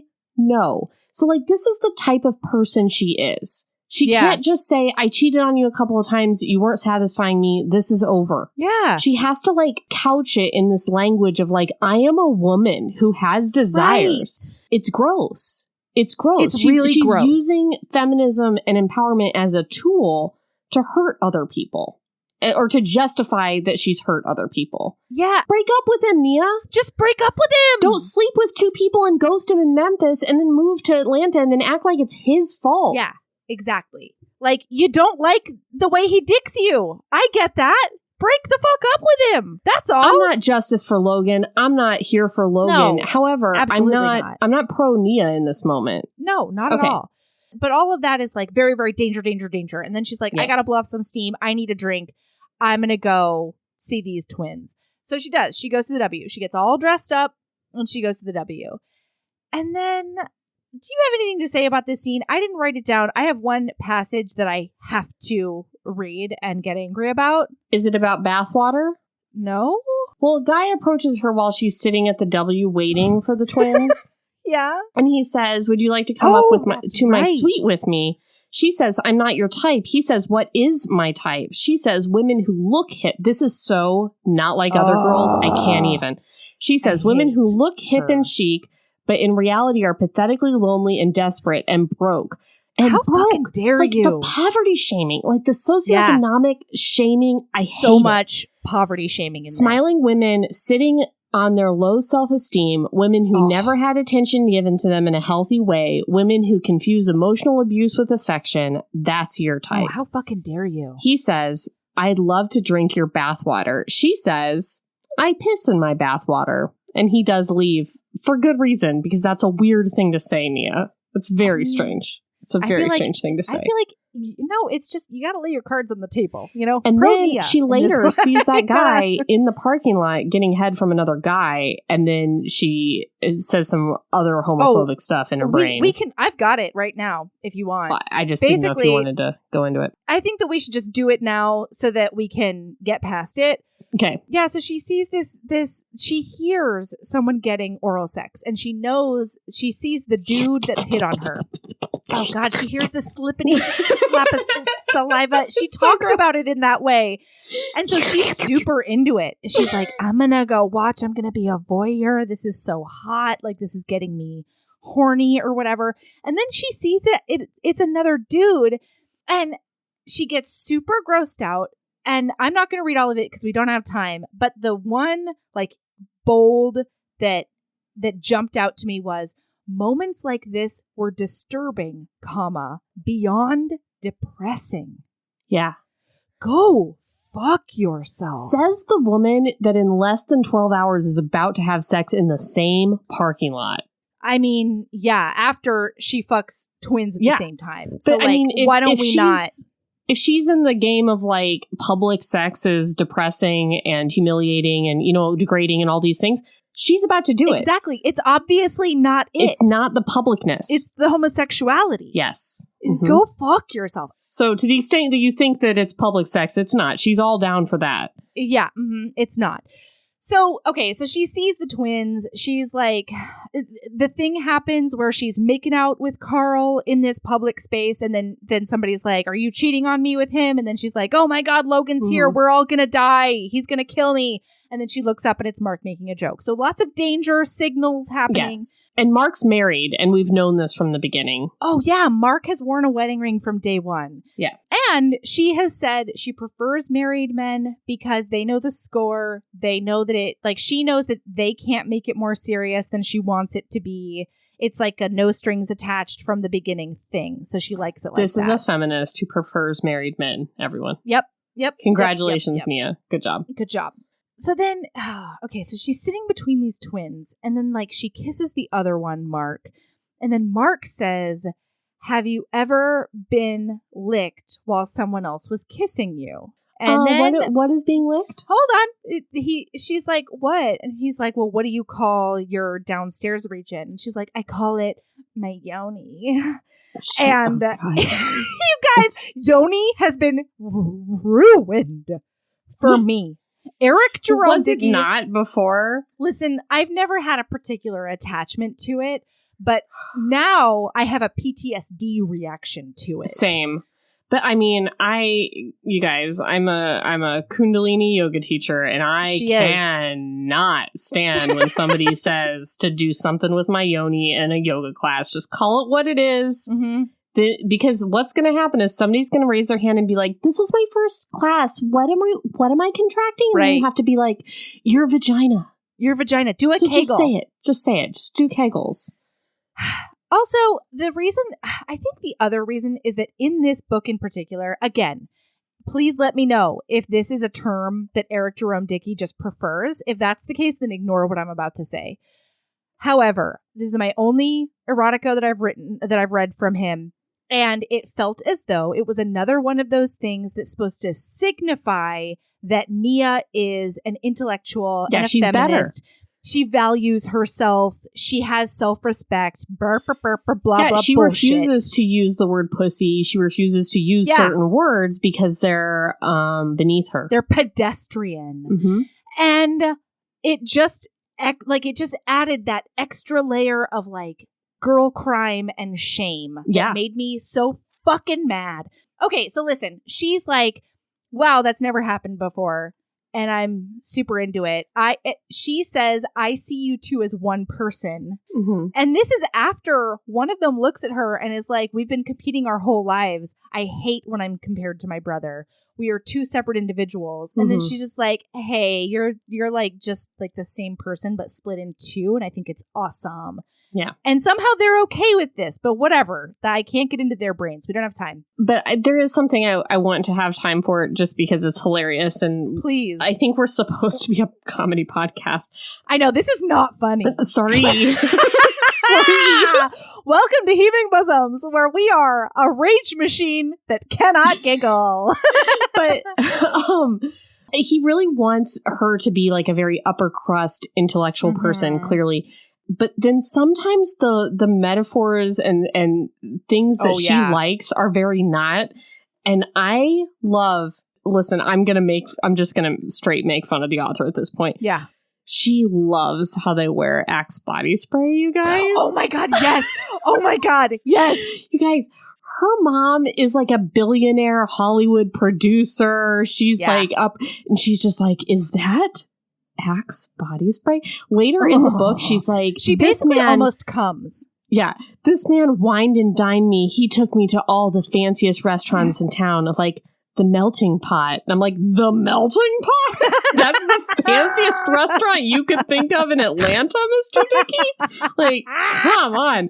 And there's such like 90s. There are a few like aged like milk 90s things in here. Mm-hmm. Like 9.5 Weeks, the film is mentioned like multiple times. Actually, that's an 80s movie, but mentioned multiple times. Like, I feel just like a character in 9.5 Weeks. Yeah. It's like, okay. Like, we talk about Dale Earnhardt a lot. Like, it's just... Yeah. For being so exclusionary and highbrow, this author cannot find an exclusionary or highbrow reference to save his life, which makes me so happy.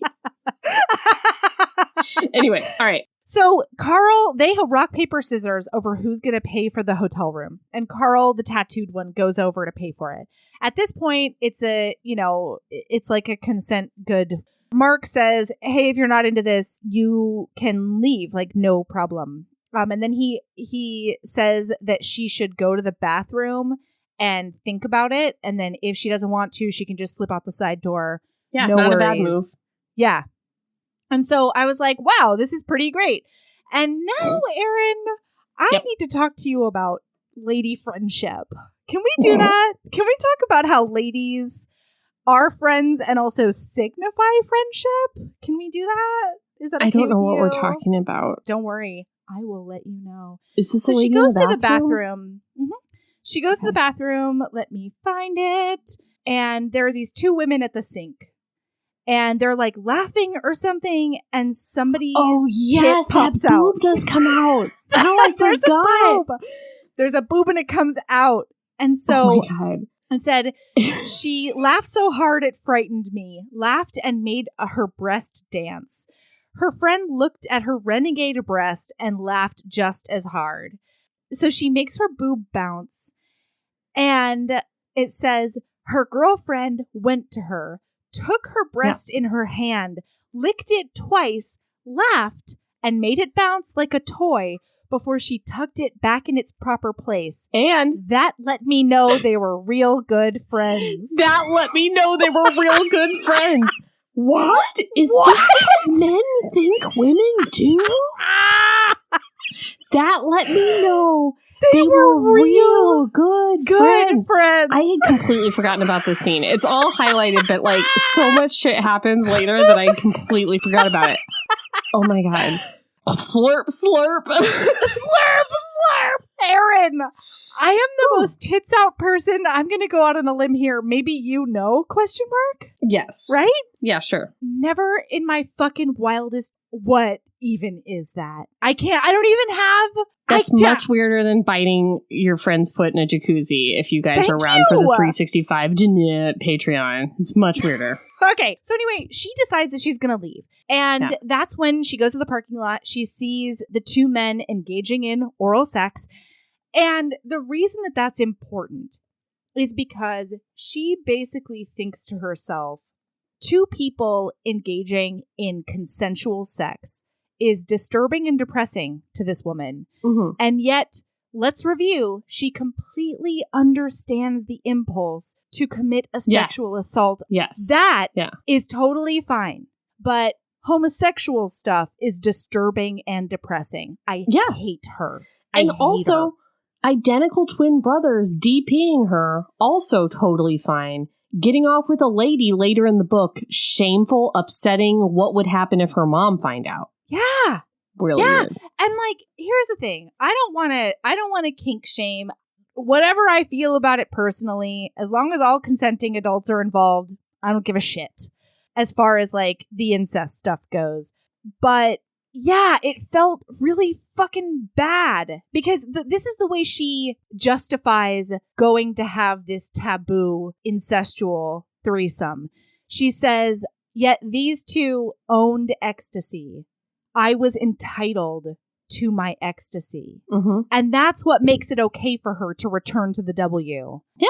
And fuck these twins. That's what made it okay for her to cheat on her ex-boyfriend, too. She's entitled to her ecstasy. And that is characterized as a feminist thing, but really it's just kind of gross and selfish the way it's couched in this book. Yeah. I mean, being entitled to your own pleasure is actually a very feminist idea, but how it's Obviously. written in this book is real gross and, Really and gross. selfish and awful and exclusionary. Yes. Okay. And shamey. Also, all of the imagery in this book, as far as like female arousal is concerned, is so written by a dude. It's always like when she walks into the bar, she's like, everybody's so turned on in the whole bar. Women with body language saying they were ready. They were open to being opened. And I just had a full body shudder because I have never in my cis female life been like, I am so ready to like open to But isn't whoever it a beautiful wants turn to. of phrase by a brilliant writer? Oh my God, open it's to being so open. gross. It's open in 2 different ways in one sentence. Gosh, No, she's I good. hate it. Gosh, she's I good hate at it. written words. Oh Okay, my so God, the then next thing is, wait, I'm sorry. The next thing he says is, we're not going to get there. We've only got 20 minutes. I know, we engaged in mutual objectification. Our erotic smiles created exotic secretions. No. Our erotic smiles created exotic secretions. What the fuck? Okay, so anyway. So she does go upstairs and have sex with those twins. At the same time, it's not a DP, but it's like kind of... It's all oral. You know, all just kind of, orals. all over the place. She does, when she gives a beej, say that she's sucking on his blessing, which really grossed me out. A lot of yoni this stuff. This is when he comes just, tears. Yeah, this is when he cries his tears all over Seminal her hand. tears. This was a strange... When he feeds her mangoes? Where mangoes come from? Where did the mangoes come from? All of a sudden, she's getting fed mangoes. Where mangoes come from? Where get mangoes? While the other guy licks her cooch, dudes. Yeah. All right. I don't even think I'm there yet, but I wanted to read this passage. Also, like, Nia always suppresses her orgasms, like tries not to get there, which is very weird. Why is that? Also, a side effect, I think, of a man writing the book. Agreed. Anyway, so listen to this orgasm, you guys, and see if it grosses you out. In a daze, somewhere between sleep and consciousness, I became a voyeur. A voyeur. Watching, imagining all the angels in heaven having simultaneous orgasms. Non-stop sonic booms created endless chills. Explosions rang out like orgasmic echoes. I was afraid of thunder, but it didn't, because there's thunder happening. There's a storm, but it didn't scare me this time. You guys. Imagine, listen, I am not a religious person, but that really grossed me out. Imagining all the angels I don't like it. Doing sex? I didn't like it. I did not like it. Yeah. There's also a lot of like opening like a flower, which Anais Nin always talked about vulva as being flowers. Also, logistics wise, when the one is in the shower, I think Mark's in the shower and Carl is sleeping. And she just starts going down on Carl. But first she grabs a glass of Riesling from the nightstand and then dips his wiener in there and then dips his flaccid lingam so into gross. The Riesling. And also, like, get consent before you bring food into this situation. I don't know. He's sleeping, you know? Oh, and it comes back when she has an orgasm the second time with Carl. It says the skies exploded, the reverberation of the naughty angels achieving simultaneous pleasures. And I just wrote, stop. Please. Stop it with the cherubic angels. Me imagine that. Please. Okay, so then she leaves. Here we are. Time to go. No, because during the second, I know you want to go here. He puts his finger inside her chocolate star. Yeah, this time it's a chocolate star. Is it a chocolate star because she's black or because of poop? I need to know. I need to know if it's because of poop. I need to know if she calls it her chocolate star because she's a black woman or because of poop. You guys, I'm about to say something, and like, I am not saying this from my perspective. I am merely saying that it's another reference that has to do with the booty hole and homophobia. So trigger warning. After reading this book, Eric Jerome Dickey strikes me as a person who might use the term. No, Melody. I think it's the poop. Chocolate star. I think it means poop too. Yes. And then later it's a chocolate starfish. Like twice in this book, it's a chocolate star. And I think at least 3 times or 5 times it's a chocolate starfish. So I don't know. And I want this. I just want him to say asshole, but he's too much of a chocolate starfish to do that. But just say but. Also, hey, it's 1 hour and 25 minutes ish. And I can already feel myself not cutting us off. And I want you to know I know. that. I know, me too. I want to talk about this forever. This is a 2.5 hour episode. Listener, I think we can wrap up the last 100 pages real quick, though. Agreed. So now she pulls up at her house. She gets out. How fucking dare you? Oh, yeah, you're right. Sorry. Yeah, because that is what happens next. Yeah. She gets out. She is drenched in water and has a skinned knee. And she's bleeding. She's bleeding. She's all messed up. And Logan, her ex-boyfriend or current boyfriend, depending on how you view it. Who knows? Is at her house, you know, standing in the rain waiting for her. And he's like, oh my gosh, how did you get so disheveled and wet and beat up and bloody? Yeah, he's really concerned. And I also am like, how Nia get beat up and bloody? The last time we saw her, she was leaving. She was in a parking garage. She wasn't even, you know, like she left the hotel. Why is she bleeding? The last time we saw her, she was going down on one brother while the other one licked her asshole. Like, she was good when we saw her last. Happy as a clam, Arnia. She says, my dress was now nothing more than rags unfit for the homeless to wear. Oh, how fucking dare you. Yeah, fuck off. Stop it with your poverty shaming. Anyway, so basically what happens here is she tells Logan it's over. He apologizes, and then he proposes to her. Right. And then she rejects his proposal, tells him that she just went home with 2 guys last night, does not want any part of him. He gets upset. He kind of vaguely threatens her and says that he's threatens her physical going to safety. Murder her and hide her body somewhere between here and Memphis. Yeah, he threatens murder. When she says that she had sex with the 2 men the night before, she says, truth flowed from me like I had autism, incapable of lying. Oh my God, I forgot about Eric Jerome Dickey! That is not what autism is, but thanks for trying, thanks for playing today. No, that's not what that is. Also, like, go fuck yourself. Go fuck yourself. I know. Like, I cannot be more eloquent in moments like this. Mm-hmm. And it's lines like that where I'm like, no, I don't have to give him a chance. I don't have to give him the benefit of the doubt, or like, oh, maybe it's a metaphor for something bigger that I don't understand about his writing. It's lines like that it's like, it doesn't matter how you meant it, man. Like, that does not matter. That is just, it's wrong and bad and wrong and bad. And I hate it. And I hate it. So,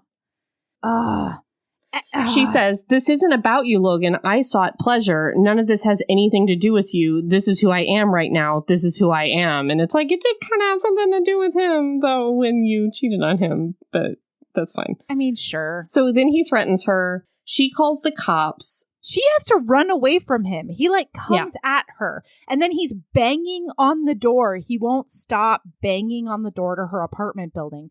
She calls the cops on him, knowing, and this is woven in. Listen, again, I am not a Logan apologist. He's trash. He's trash from start to finish, right? He's entitled. He's gross. Mm-hmm. However, she acknowledges that calling the cops could put his actual life in danger. Yeah. But what she is more worried about is her neighbors seeing some sort of domestic disturbance. Yes. That's actually what she's worried about. She, at one point during this whole thing, she says that, you know, the cops look at her and see that she's all beat up and they want to know what this guy did. And she's like, no, it wasn't that. I slipped and fell, blah, blah, blah. After that, she thinks to herself, she wishes she would have lied to the cops so that she wishes she were the type of woman who would do that. So that he could have, quote, joined history with Rodney King. Oh. And it was things like that where I'm like, I mean, that's unspeakably awful. It's unspeakable. You can't write a book that's like all about these like historical allusions and the community that she lives in, and, you know, like making these political statements about you know, how she doesn't fit in Atlanta, you know, like what we were talking about with the Confederate flags and everything. And then have her think things like that. And then hope that those tools of white supremacy help her get rid of a problem. Yes. Gah! Yes, that's what I mean, is like, it's all of this like intellectual stuff about colonization and equal rights and political movements and stuff like that.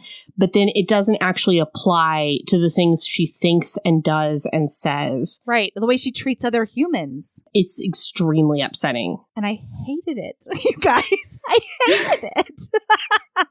Okay.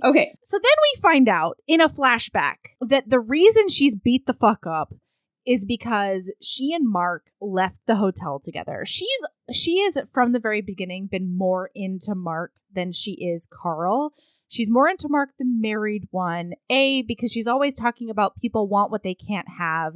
But then she tries to make us believe it's because he's more attached and she knows that he knows what this is, even though all of her actions throughout the book and all of the way that her feelings progress and the way she processes those feelings are very much like, because I'm a woman, I can't keep a handle on the way that I experience romantic love, essentially. And it's gross.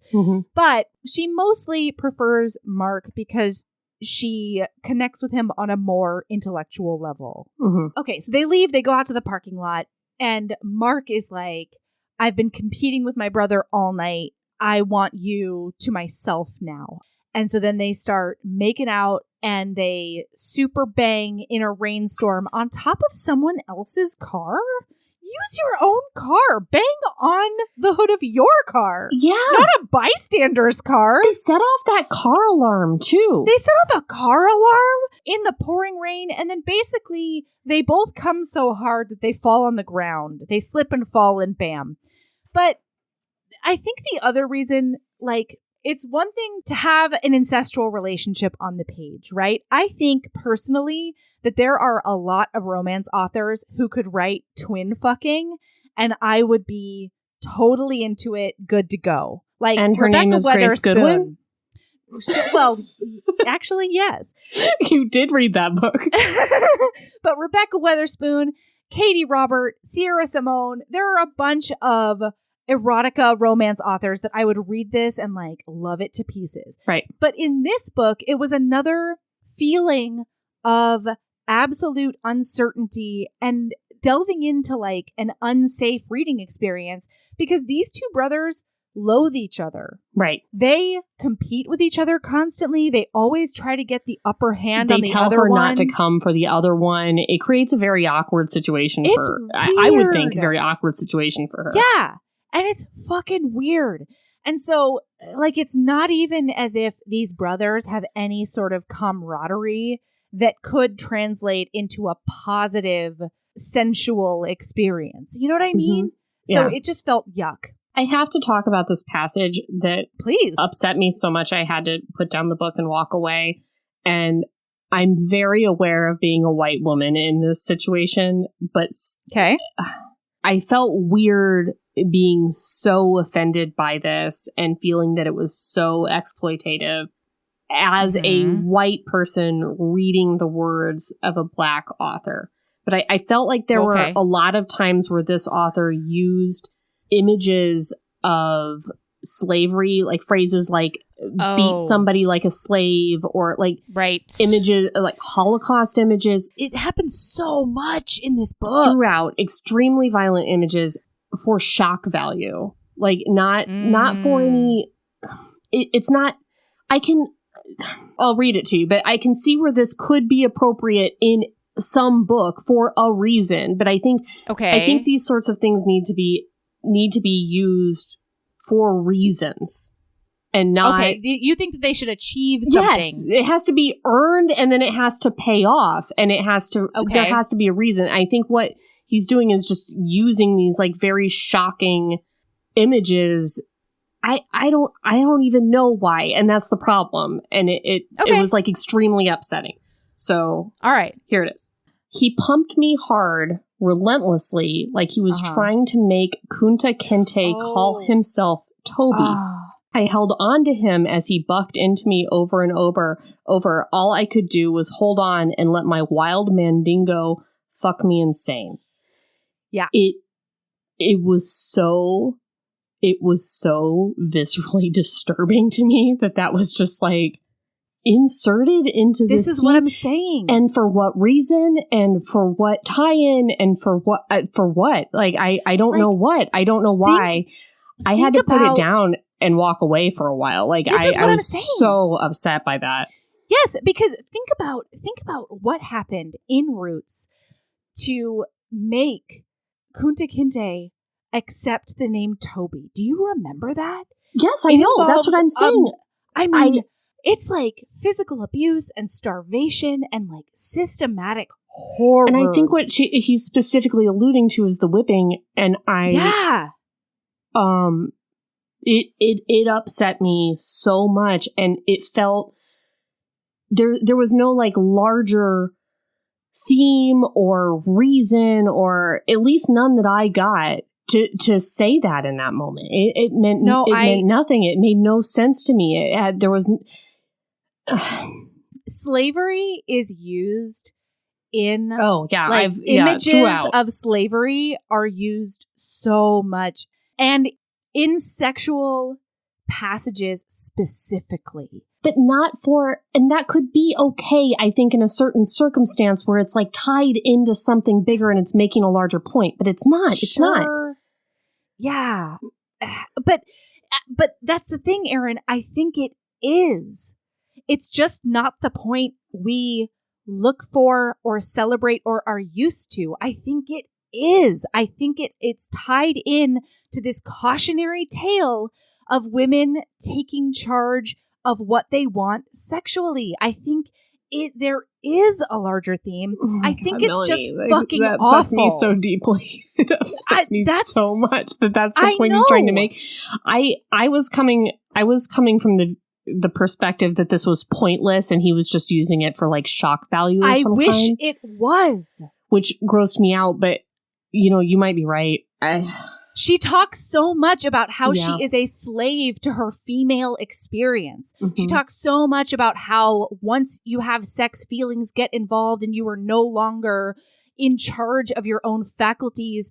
Like, you cannot manifest your own destiny after that.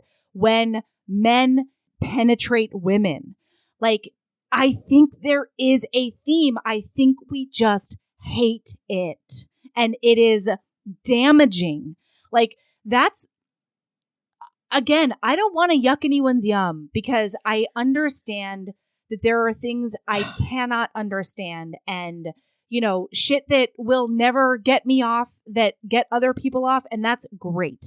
It just feels, to me, incredibly icky that this man is coming into erotica and introducing people to erotica with overarching themes that attempting to seek your own pleasure is going to damage and enslave you in a way that you're going to be irreparable afterwards. Like in irreparable ways. No, that just really bummed me out. Like, I'm so sorry, bummed out. But I think I'm right. Now.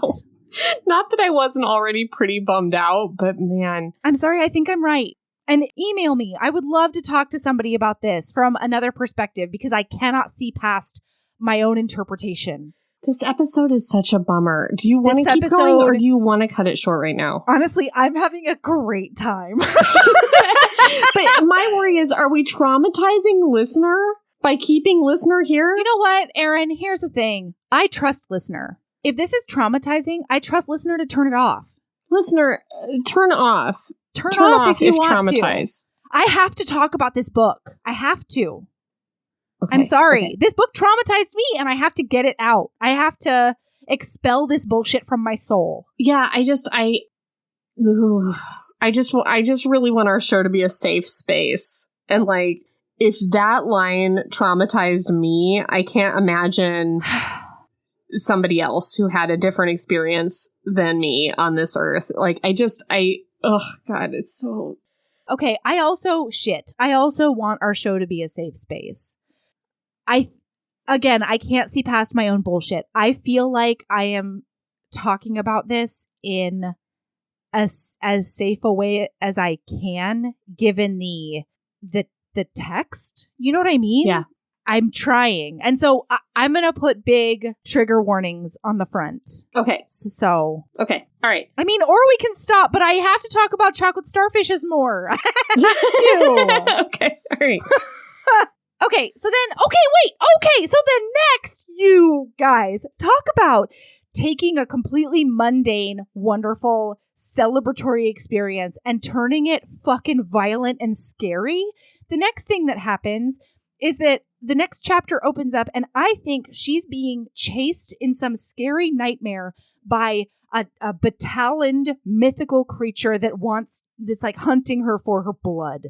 Like it talks about this she who is behind her wielding a blade and she's huffing and puffing. An evil heifer? Question mark? There's a fair amount of fat shaming in this book as well. There's a metric fuck ton of fat shaming in this book, and it mostly is between mother and daughter.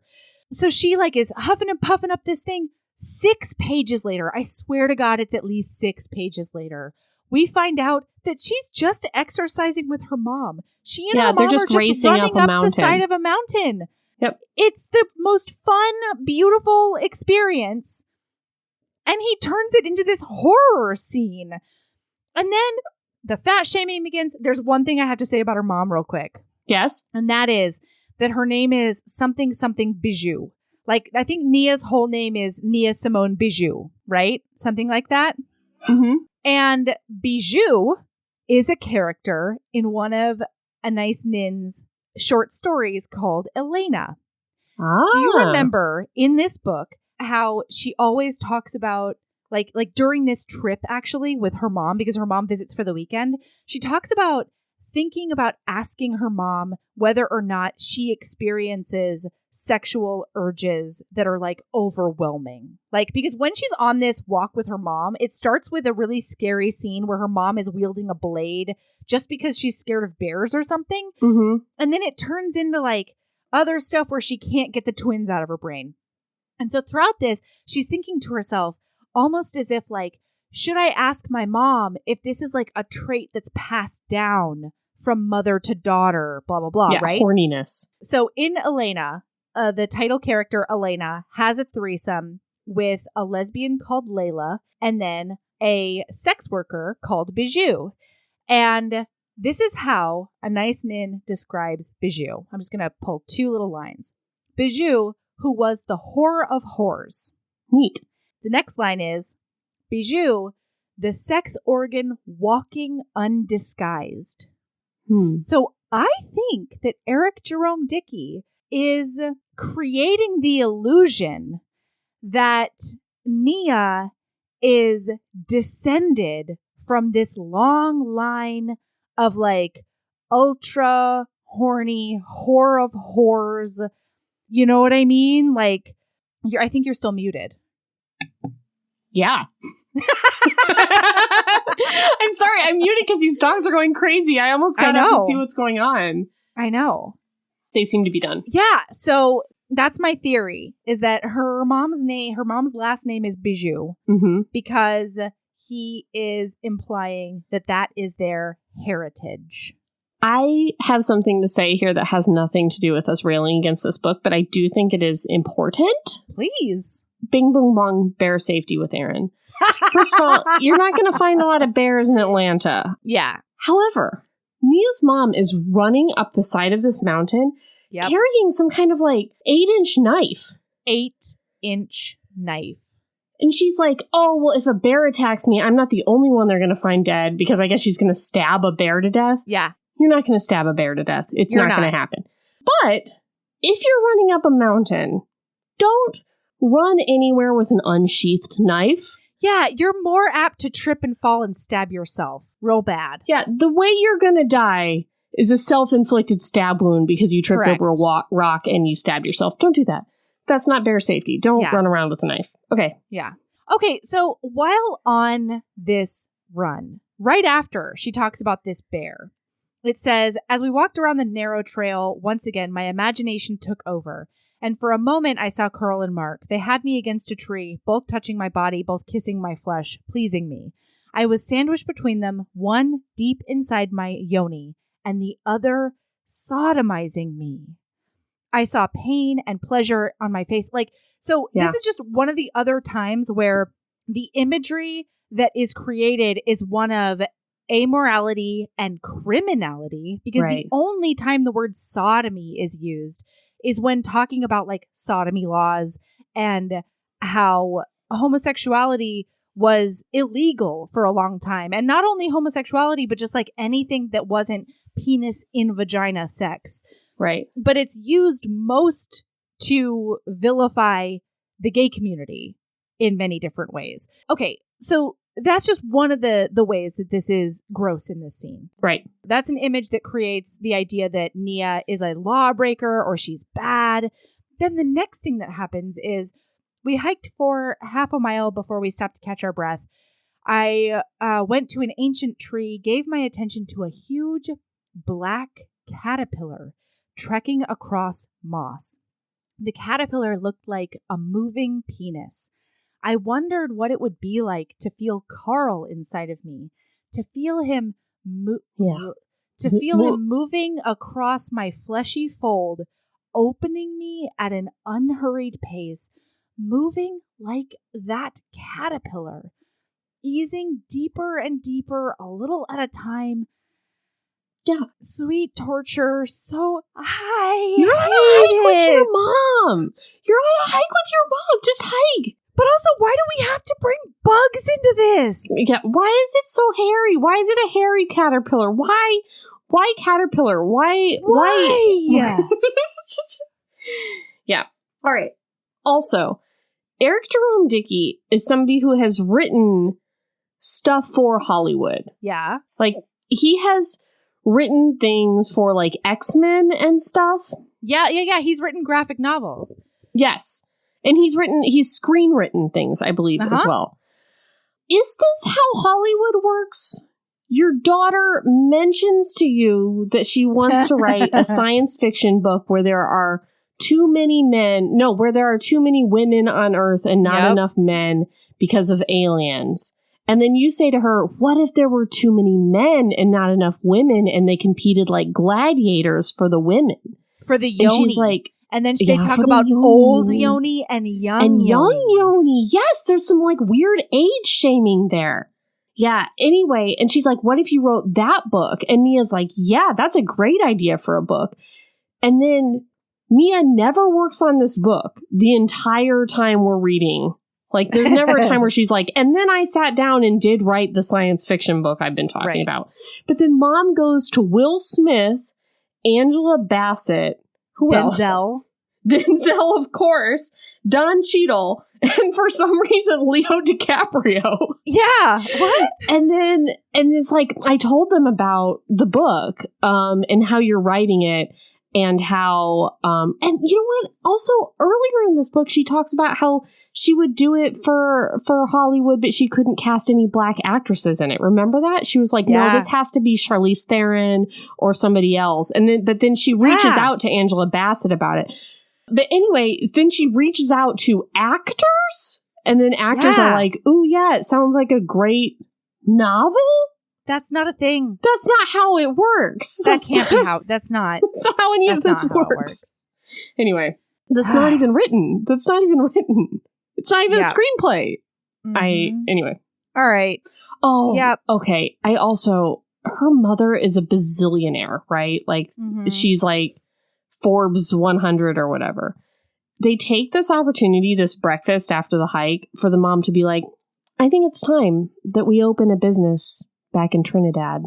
Something small, like a coffee shop. I just want to contribute to Trinidad because Trinidad's so important to me. And it's like, you're a fucking bazillionaire. Right. And just now it occurred to you that you want to do something back in Trinidad, and the thing you want to do is a fucking coffee shop? Right off. Yeah, the thing you want to do is a for-profit coffee shop. All these overtures about colonization and the people of Trinidad and the culture, and you guys wouldn't believe the detail this book goes into about Trinidad and how beautiful and important, and like just all of these things. And their contribution to this as billionaires is going to be a fucking coffee shop, you guys. Anyway. Whatevs. So Yeah, can I just say, I'm sorry, I came across this right now because she's talking to the twins about what she does. What? Yeah. He won't even say breakfast. She says she broke her fast with her mother. Just say breakfast, oh my God. Erin. Just say they went to fucking brunch. They went to brunch, you asshole. We went to brunch. We broke our God. fasts. I fucking hate it. Okay. So then, so it said, they're talking about her ghostwriting or whatever, and she describes it as this. Mostly been getting contracts to do smut. You know, sexy bathtub masturbation books. Erotic books with weak plots and soft endings. Yep. Go fuck yourself into oblivion. Yep. Okay, so now we have to go. We're going to Greensboro, I think. Yeah. And Carl has invited her to Greensboro. They drive there. They Can I just say, I urged where they were going to go to Greensboro to meet his client. And so this whole road trip, I was just like, where going? What doing? Why so far? Like, first they were driving through Atlanta, and then, and we know every road. He talks about every fucking stoplight. Every turn, every bumper sticker they encounter. And I'm just like, why far? Why 60 miles out of Atlanta? Where going? Who meeting? I was so confused. Anyway. Yeah, because Carl is a photographer and he mostly does erotic photo shoots. So they're meeting a lady who wants to have sexy photos taken. She sees an advertisement for this club Trapeze in that's like a sex club where you can do as little or as much as you want. And he took the photos of all the sex ladies for Trapeze. Yes. All right, so they do a lot of like fellatio and him fingering her on the way, like a lot of it. Much fingering. And nobody gets to come. And she never thinks to herself, I'm just going to come now. No, she's always like, I have to hold back. And it's like, why? You're capable of multiple orgasms. Does Eric Jerome Dickey not know that? No, he talks about how she's capable of multiple orgasms, and then he never gives her any. God! Also, this is where she finds out that Mark's wife is a local television newscaster named and he Jewel. vilifies her so hard. Yeah. Jewel Stewart, who is nicknamed the Jewel of the South.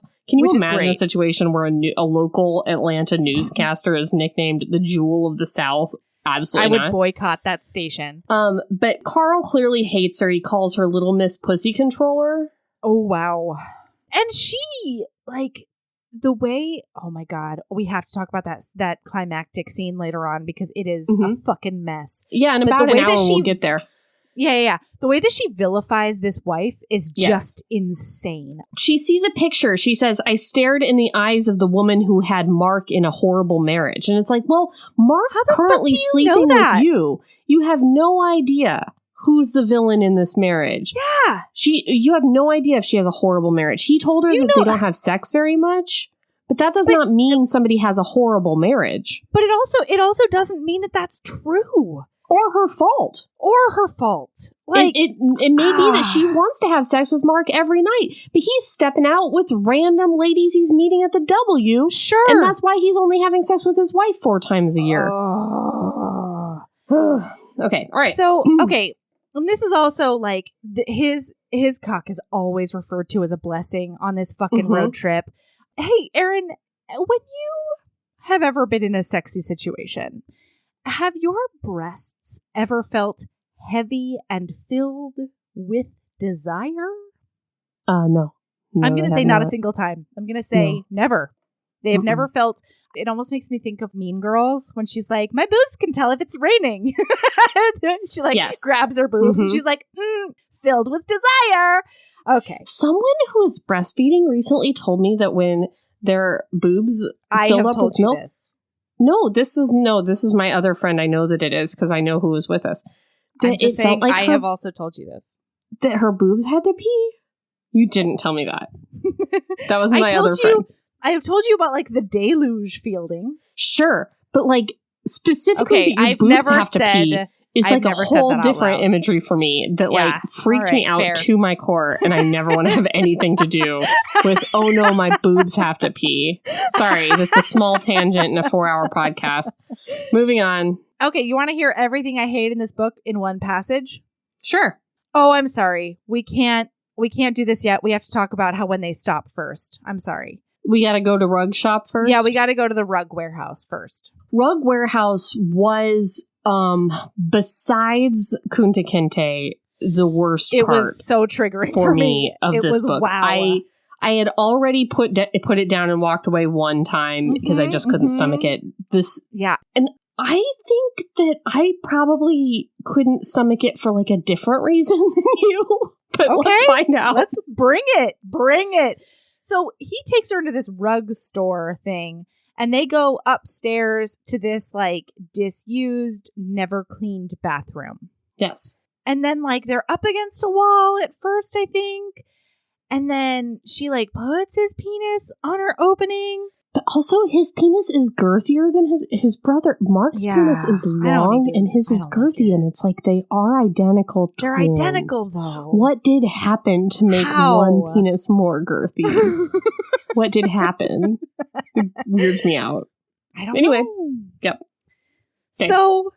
Okay. So this is when the burglarized thing happens because she's like up on the walls and she's holding up so that she doesn't fall down. And then he does penetrate her and then he sits down on this just gaping toilet. Yes. This gaping, never cleaned, disgusting, basically truck stop toilet. Yes. And so they're like doing it. She's riding him. And then he takes out his phone and he calls his brother. And he makes her talk to him and like tell him what they're doing. This is the first time that Mark is getting inside her. Okay. They've had many orals and a fingers. Yes. This is Carl. Sorry. Mark was inside her in the parking lot. Carl, this is his first time with her as far as penetration of penis into vagina goes. So she's talking to Mark. And then, like, she hangs up because she is weird about it. She feels weird about it, which, like, same, friendo. Yeah, yeah. And then a man comes and is like, I'm about to lose it out here. I gotta do the thing. I gotta use that toilet. I have IBS. And I'm about to explode. He knocks and they say somebody's in here. And he says, okay, take your time. I'm sorry. Sure. Because he's a polite... nice man. Yeah, he's just a dude who needs shit. Justice for elderly man in Rug Shop. Anyway, keep going. So then she's like trying to stifle her moans. And then she does one of the grossest things I've ever read in a book forever. And that is that because she cannot stifle her, I'm sure, either voluptuous or sing-song moans. Oh, yeah, sing-song. Because sing-song happens 25 times at a minimum. It's because of the Trinidad accent that she does not have that he's alluding to. No, but it is, though, because he keeps saying the sing-song Trinidad accent, and then her orgasms are sing-song, and so I think the idea is that her orgasms are, like, from her homeland. Ancestors or something. Yeah. I don't know. Anyway.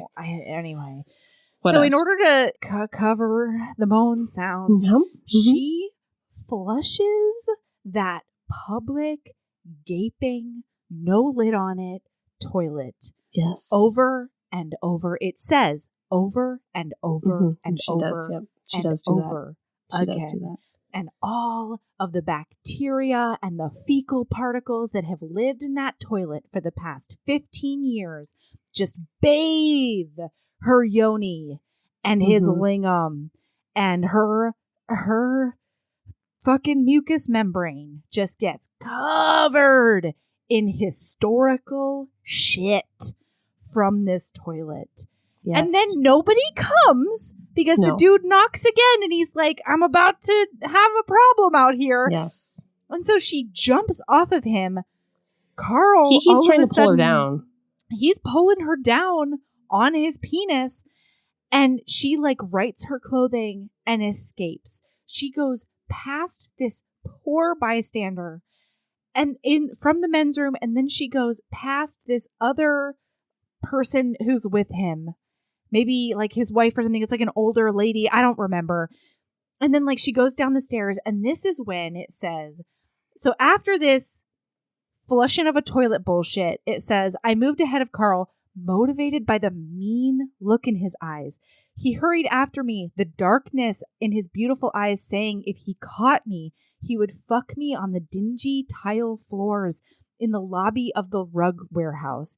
He would fuck me, then grab my hair and drag me back inside and fuck and sodomize me on each of the 50,000 rugs, would abuse me until my body was covered in rug burns, hands over my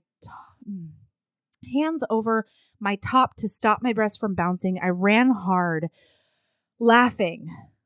Unfulfilled desire motivated his chase while blue balls slowed his stride.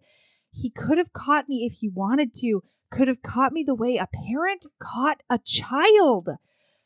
But he let me stay just out of reach, every now and then speeding up like he wanted to capture me and make me his POW. Each time he sped up, I jogged a few feet, laughing, refusing to be trapped. He chased me because that was the way it was designed. The sperm always chased the egg. In that one passage, we've got violence in his mean children. look. We've got children. Sexual We've got violence. Illegality with sodomizing. Yep. We've got sexual violence with the abusing me. We've got POWs.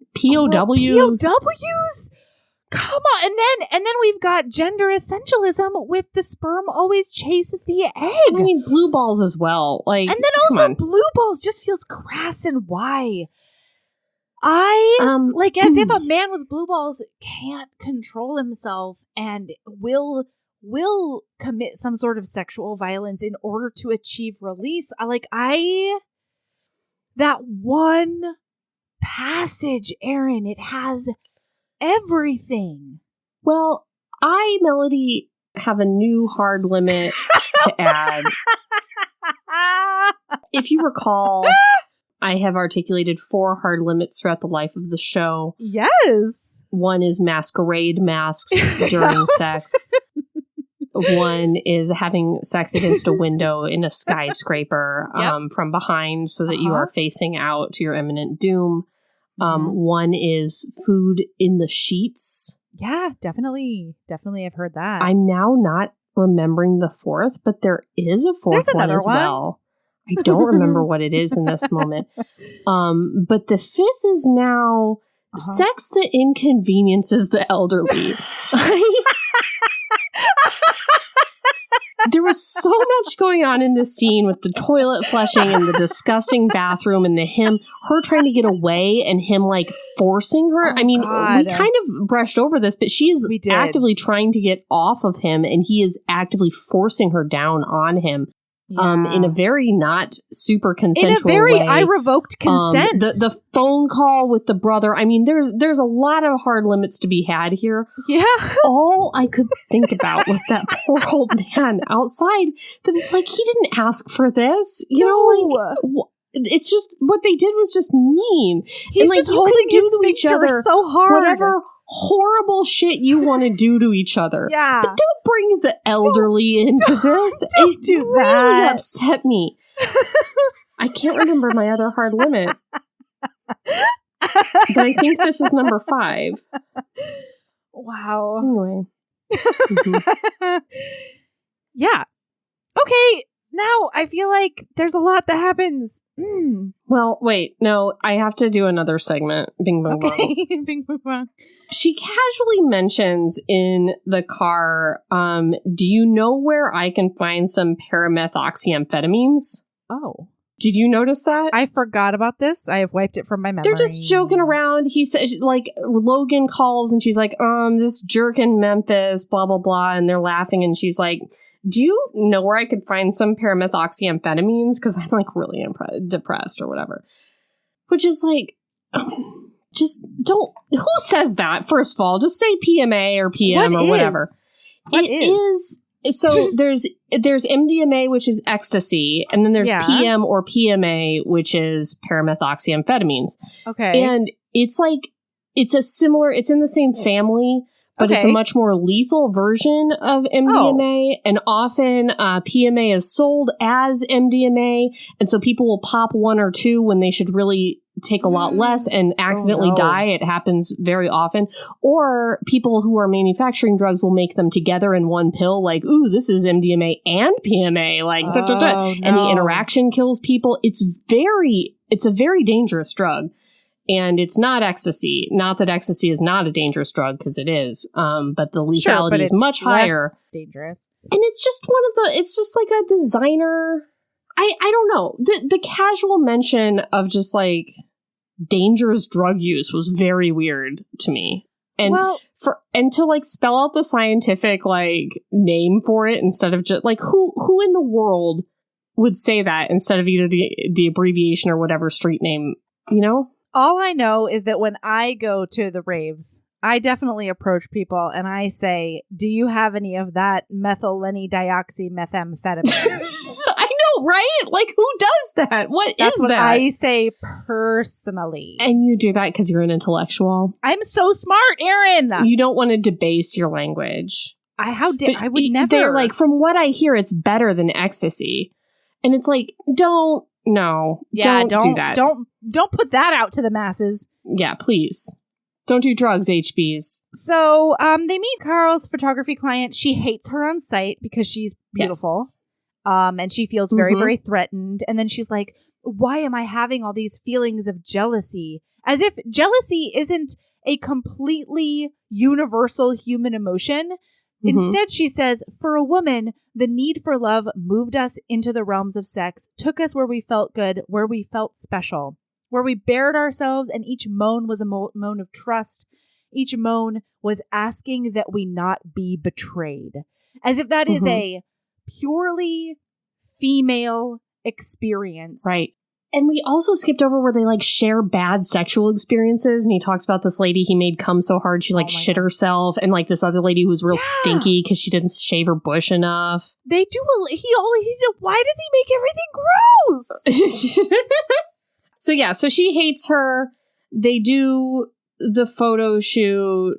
God. She hates her right up until she starts like complimenting her beauty.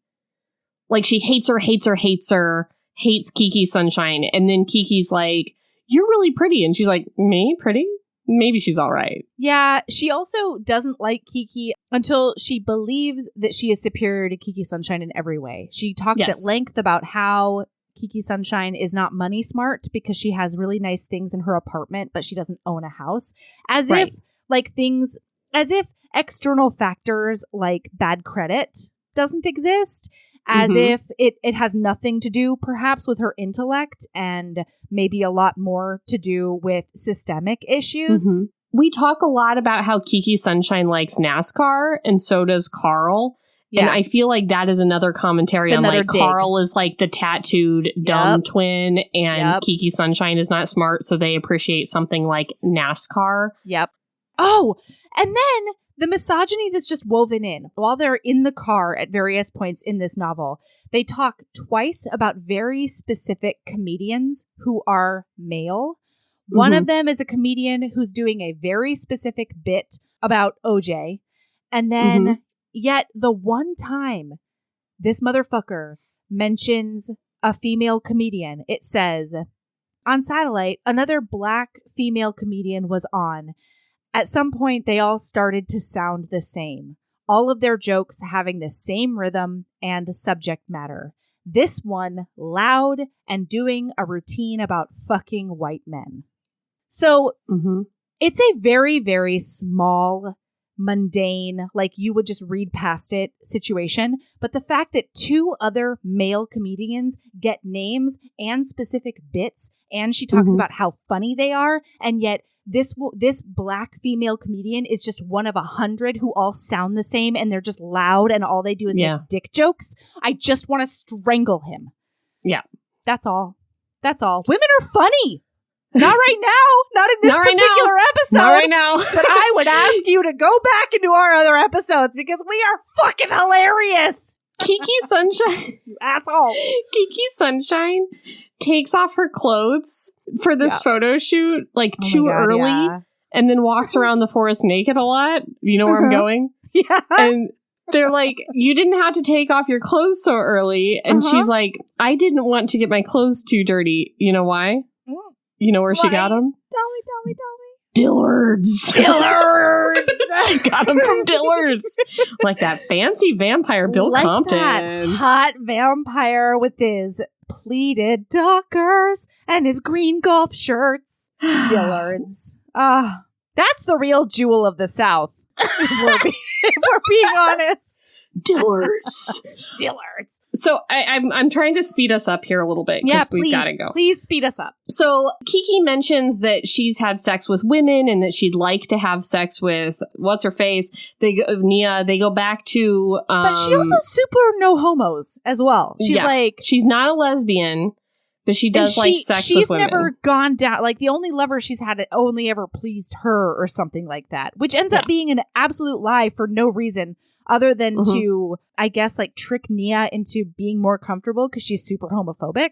And Kiki Sunshine can see that on her face. Like, I don't know.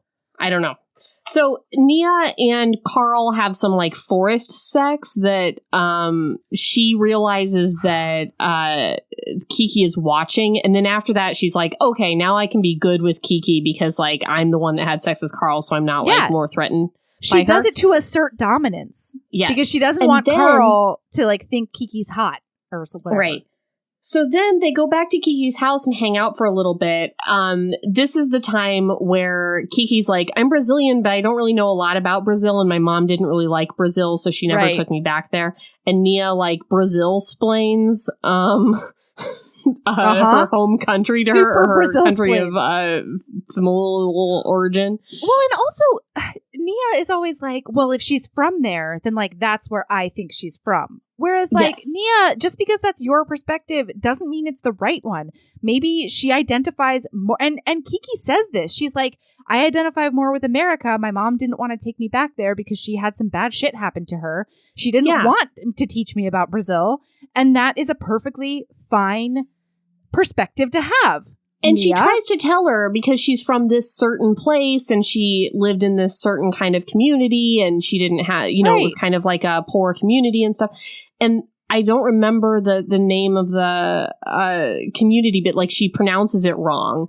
And Nia corrects her and then is like, actually, like it's very like, actually, it's a very vibrant culture and maybe you should like go back and really understand your roots. And it's like kind of offensive to Nia that it was just like very...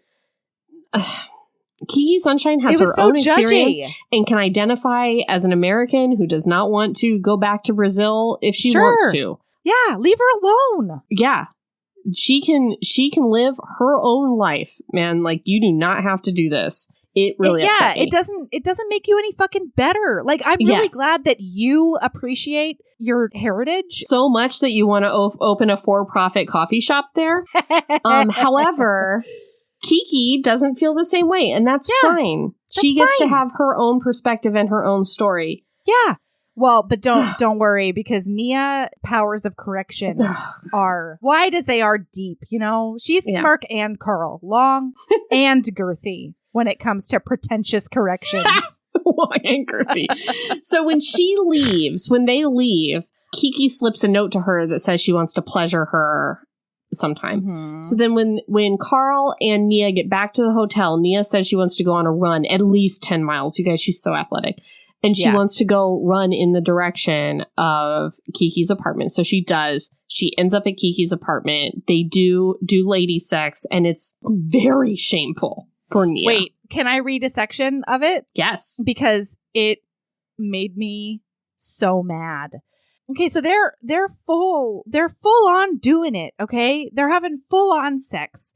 And it says, Nia felt her happiness harden her clitoris, and at the same time, her moans released her deep-rooted pain and sacrifice. Oh, yeah. Mm-hmm. She moaned, and every sound made sense to me. And in between her moans, I felt her thoughts that told of her search for love, for a husband, for children, for family, and how that quest had left her disappointed and afraid. Mm-hmm. I felt emotional. I understood her and became emotional.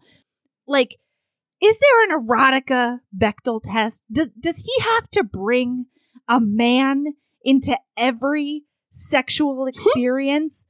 Like, this is just two ladies licking on each other's clits. Let them do that. And God damn it. May I ask, as a straight woman who, Sure. It's been well documented on the podcast, can't go down there even if she tried. Yeah. Do women ever just bash vulvas like this? For part of the sexual experience, they just bash their vulvas together. And it didn't seem good. Listen, he was trying to describe scissoring, but he did it terribly. He did it bad because they were just ramming them up against each other. And I just didn't understand, because I do have one. Sure. I don't have two. Right. But just the knowledge of my one, I just didn't feel like that would feel great. Yeah, he sort of, again, it's a dude writing erotica, and he described scissoring as two ladies battery ramming. I think batter ramming would work. No. He would fillet us. If Nia were here, can you imagine? Oh, Just like, it's Nia batter would be ramming. so fucking pissed. In fact, battering rams were created in 1450 something by this culture. That's right. And it was like 6 years before they coined the term queefing. So, oh yeah, this is the other. But she's just talking about, like, Kiki Sunshine is talking about some guy she had sex with, where she had a lot of, quote, pussy farts. Right. And Nia is like, it's called queefing, and you're being very vulgar. And I'd appreciate if you'd watch your language. This is the passage I pulled from this. All sorts of thoughts went through my head. What if she told someone?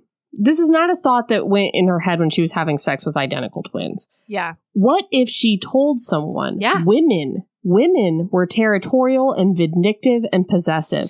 Women were emotional. I was emotional. I wanted this favor, but I didn't want her love. Not the way I wanted it from a man. I had heard it was different with a bi woman, but a lesbian would claim you the same as a man. Oh. What does it mean? Okay, listen. So, I'm so mad about this. In Elena, she talks about, so in that passage I read you earlier about Bijou, she describes all three women who are engaged in this threesome. And for Bijou, she says, like, she's the whore of whores. She's a walking vulva, undisguised or whatever. For Elena, oh God, it's so gross. Elena pined to be raped anew each day without regard to her feelings. Oof. And then for Layla, who is the lesbian, it says, Layla alone was satisfied to be born free of man's tyranny, to be free of man, because she's a lesbian. But she did not realize that imitating man was not being free of him. And so what he's saying is, lesbians will claim you because lesbians are imitating men. How dare everyone? Not everything is about the fucking phallus. All right. Can we just, like, wrap this up? Can we just be like, this is what happens, and then it be done? Because I could easily do another 2 hours on the rest of this. Same. She goes back to the hotel. Mark shows up. Yep. The married one. She has sex with Mark a little bit, while Carl then goes and has sex with Kiki. She gets mad at Carl for having sex with Kiki, even though that's what she just did. And Mark gets mad at her because she doesn't know he's Mark, even though he doesn't have any tattoos. Right. Then everybody shows up, including Kiki, and they have a group sex situation with, like, blindfolds that's very jealousy-ridden in every direction. It's awful. Then Mark and Carl do DP Nia. It's her first anal experience. A lot of chocolate starfish there. Tons of chocolate starfish. More starfish than you can handle. More chocolate than you can handle, too. Then they go back to Kiki's house. Then they and then she gets mad that they DP Kiki, and she's like, it was a test. I now know that I'm exactly the same to both Mark and Carl, because I wasn't the special one who was the only one to benefit from the DP. Meanwhile, Carl and Mark apparently DP ladies, like, all the time. They've told her about, like, 5 ladies. It's their preferred sexual method. Yes, they love it. It is their kink. The way these two prefer to have sex is together, preferably DP. Also while angry at each other. Fucking livid. hate each other. So then they go back to Kiki's house, which is just Pier 1 Pottery Barn. Come on. Crate and barrel. Bleh. They have more group sex. At one point, we get a dream where Nia's mom walks in, which is a lot. Why?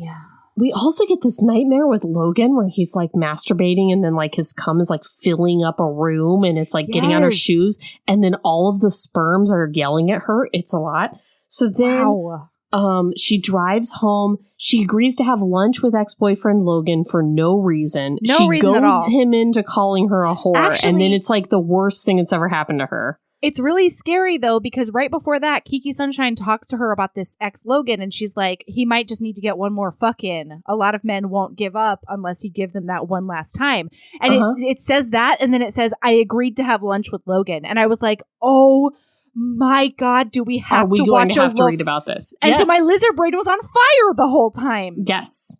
Oh, and then she keeps being like, what do you think of me? What do you think of me? What do you honestly think of me? And he's like, I think you're a whore. I think you're a pro bono whore. You know? And then she's like, how dare, for like 25 pages. Yeah.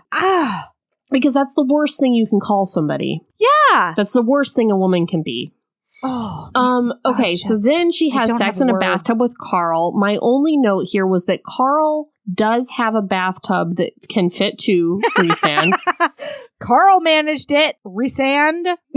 Then she again has sex with both Mark and Carl. Oh, because Mark just like his twin spidey senses go off and he just shows up. Carl is deep dick in her doggy style. And then she hears like the front door open and then she hears the elevator because they've got these McMansions. And then Mark shows up and she's immediately like, get over here and let me give you a sloppy BJ. Mm-hmm. And then he leaves and he tells her not to come for Carl. And she, in front of Carl, says, I'm sorry, baby. I can't stop myself from coming for your brother. And I'm like, justice for Carl now? Question mark? Yeah, I don't know. Confused. Everything feels so yucky. Then he leaves. She sends Mark a text. Yes. Oh, I'm sorry. I'm so sorry. It's just one other time when she looks at Logan and she says, your sex was commercial, never literary, too predictable to ever become mythical. Fuck you and your hatred of genre literature. Okay. Oh, yep. Okay. She sends Mark a text that's basically like, I've loved how much sex we've had over the past few weeks. She says, I love licking your lingam, Erin. She uses the word lingam, which I hate. Boy, do I hate that now. And then she gets a text back from Mark that says, meet me at a coffee shop tomorrow and we'll have some nice coffee dates. Yes, but then when she gets to the coffee shop... Dun. Hey, Erin, did you feel like this was, I don't know, what's the word for it? Oh, I think it's predictable? Extremely predictable. Did you think it was predictable? Yes, it is the jewel of the South that walks in. She calls her a bitch. Nia cannot believe that this woman has... She says, I cannot believe she has the audacity to confront me. She calls her evil. She says she's evil. She says she's aloof. I mean, She has the audacity to confront me. Yeah. It's incredible. The level of I've done nothing wrong in this is just... unbelievable.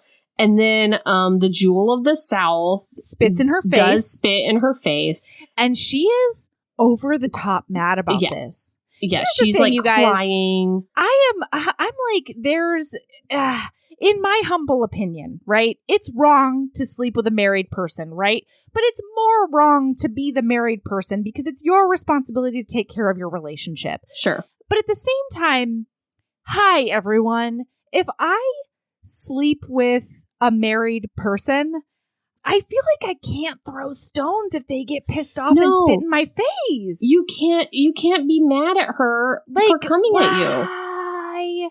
I feel like you have no moral ground to stand on. None. And it's another one of those ways in which he undermines the heroine and shows how amoral and how wrong her compass is. Mm-hmm. You know what I mean? And like undermines all of her choices by doing shit like this and by allowing her to try to justify it to our faces. Okay, so anyway, then he's like, I called Mark And Mark told me that he'd be right there to wait for me at this deep fry fish place. I can't remember the name of the establishment, but it was very specific. Yes. So she does wait outside of that deep fry fish place. And then she says, the next passage is, or maybe it's the next chapter, it says, I drove home with him following me. Yeah, it's so careful that it became completely predictable. Yes. That it was no longer Mark, but Carl.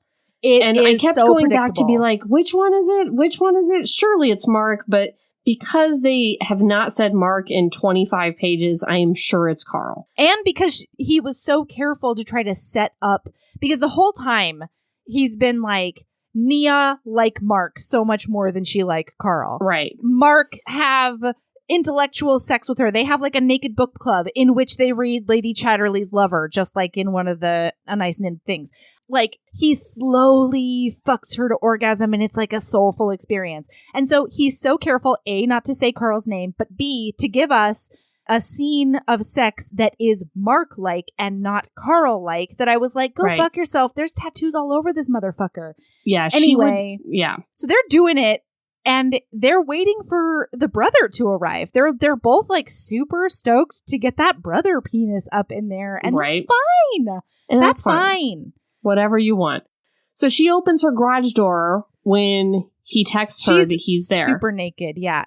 No, she just hears the doorbell, right? And so she opens the garage door. She reaches around. Yeah, she opens the garage door. Doesn't look out the windows. Hey, guess what, guys? Out of left field. Yeah. It's not the brother. It is the Jewel of the South in another completely astonishing literary move. Appearing like the Wicked Witch of the West. She had let the devil inside her home. She had let evil into her house. Yes. It is so fucked. So she goes upstairs. They argue for a little bit while Nia stays downstairs. And then all of a sudden the sounds of the arguing are over. And she realizes that one has killed the other. No, they're fucking. They're clearly having sex. Duh. So it's silent. And so she's like, one of them has killed the other one. I cannot believe it. And then she's really confused because it sounds like the dude is slapping Jewel over and over and over and over again. That's not what's happening. No, that's not what's happening. So she walks in. They're having sex.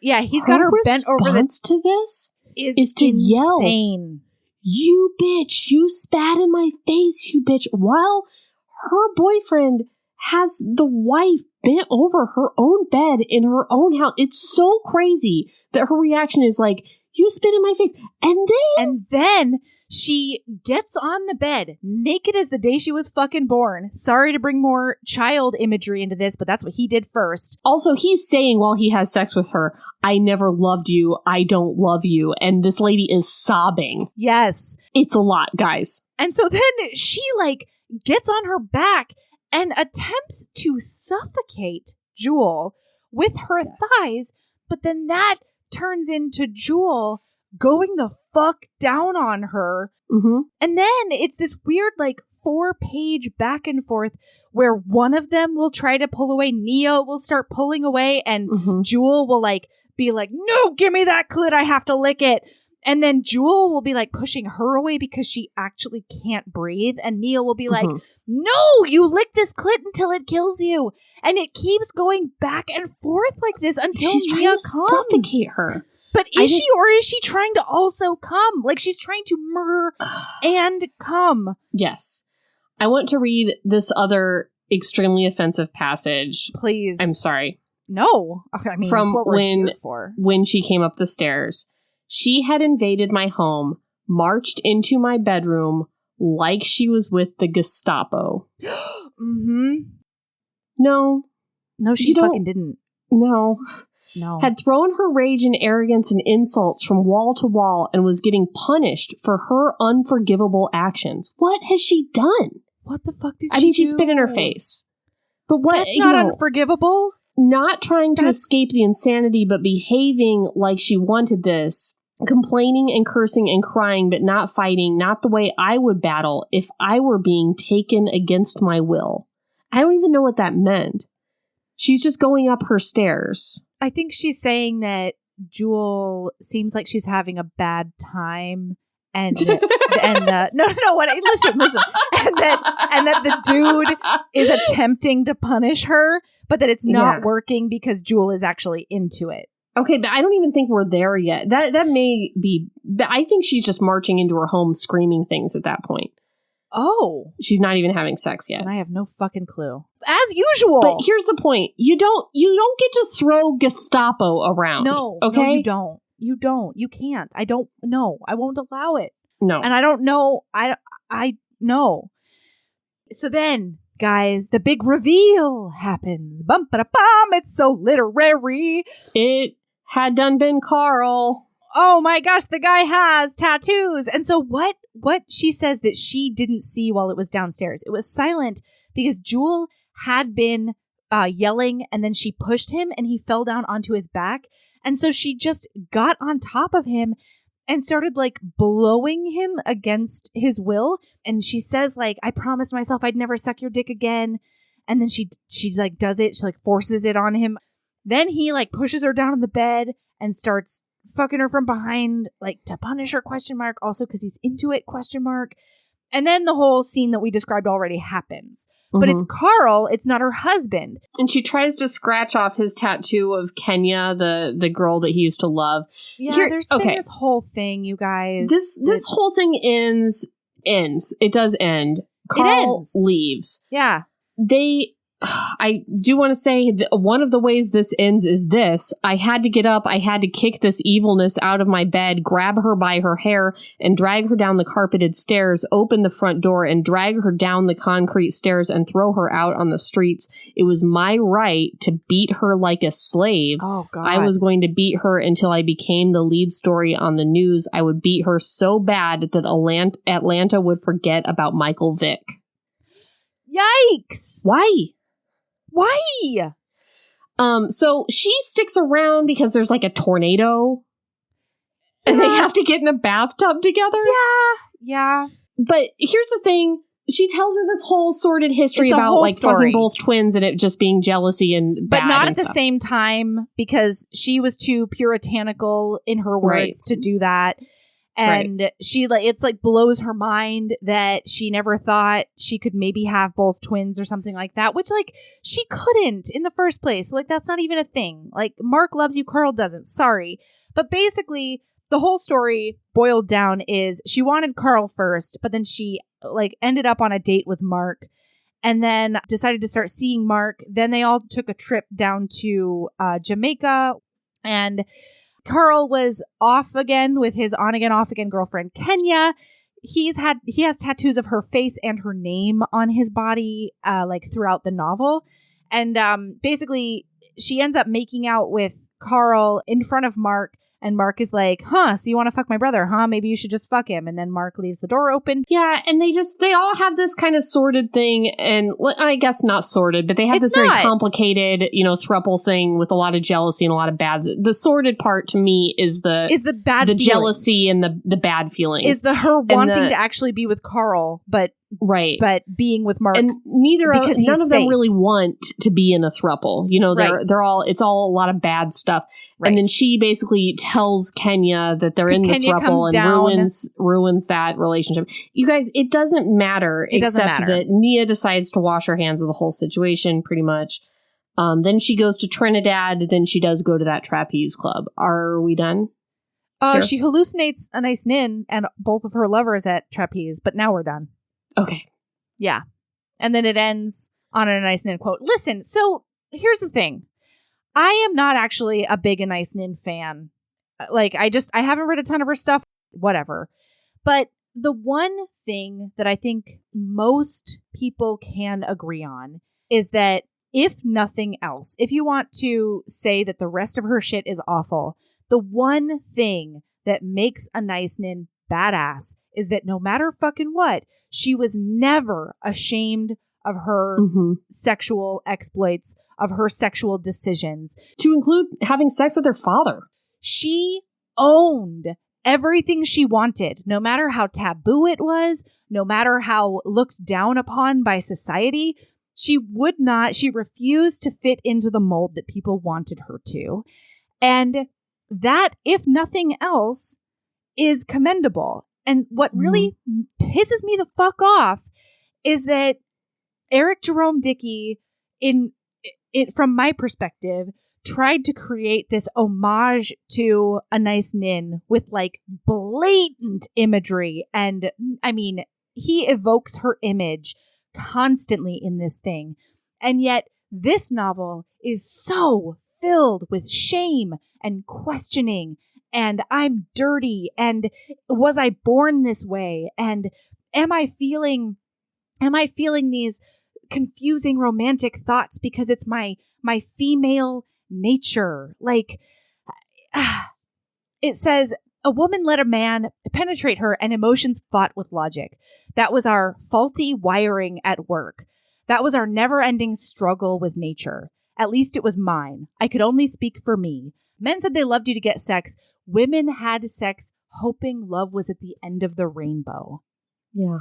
It's so like the slavery imagery, the we are like she can't help herself and she has to submit to these desires. Like it's so interlaced with shame and misogyny and fucked upness that Anais Nin would be so angry, I think.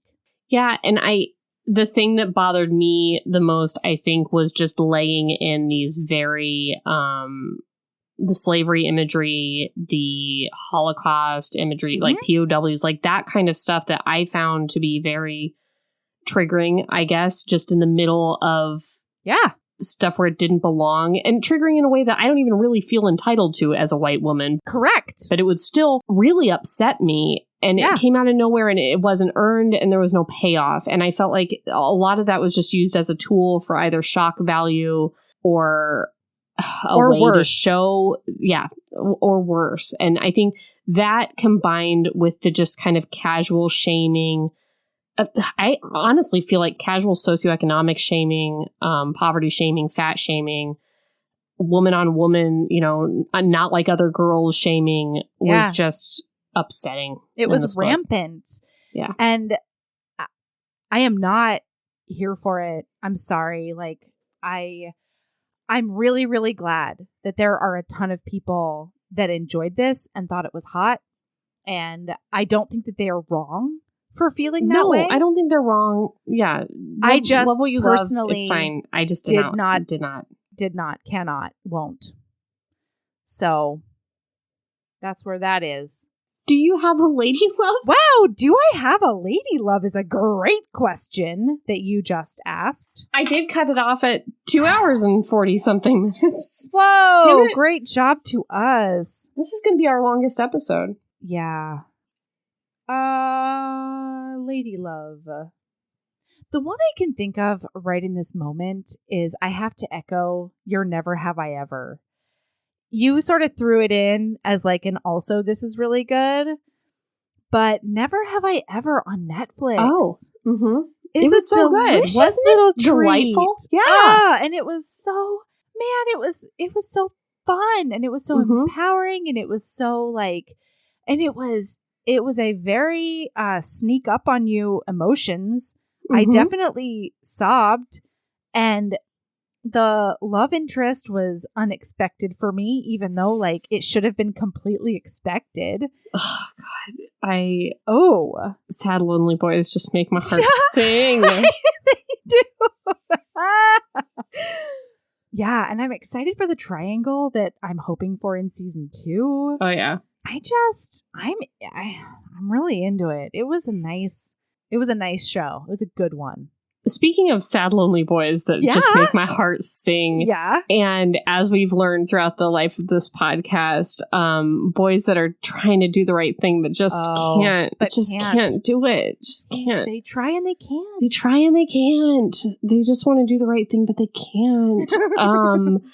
My friends up here in Alaska and I have just discovered a little show called The Vampire Diaries that we totally slept on for apparently 2 decades. And it is a delight.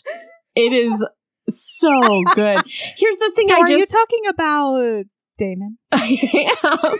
I love Damon. Yeah, I would get killed by him 100%. Yeah. Oh, I mean, episode 1, episode 2. Like, I'm not talking about a character arc or an evolution. No, I would just get killed. Yeah. I love him. And I did from episode 1 as well. I was never a Stefan girl. No, never. No one is. You can be not a Damon girl and still not a Stefan girl. No one is.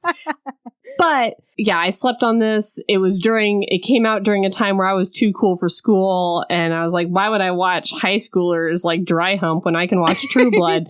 And the answer is because it's great. Because it's excellent. So if you slept on that one and you think that it's going to be dumb because it was on the CW and it's just like dry humping and like alt rock, emo music, the answer is it is, but that's where you are in your life, listener. It's good. So that's my lady love. Wow.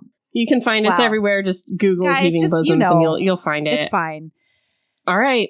Keep being a badass. And love yourself as much as you love the friend whose boob just popped out in the bathroom. And you gotta lick it. And it bounces around and then you just grab that boob and you lick it twice and then you put it back.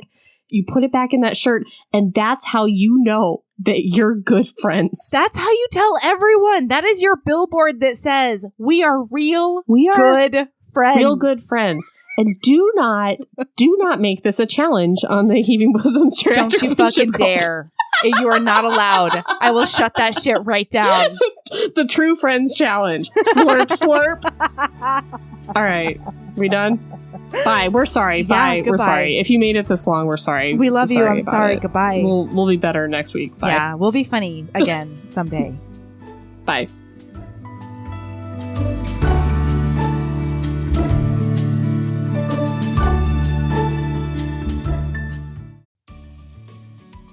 Hey, you. Yes, listener, you. Are you loving the show? If so, please leave a rating and review in your podcast app. The 90 seconds you take to say something nice not only helps new people find the show, but it makes me super smile over at HBHQ. Also, I've had a few people ask, and the answer is yes. We are still doing the 5-star bribe. If you leave us a review with 5 stars, then we'll do whatever book you want. We're real deep into the list, though, so it might be a while. Lilas! Okay, back to the show.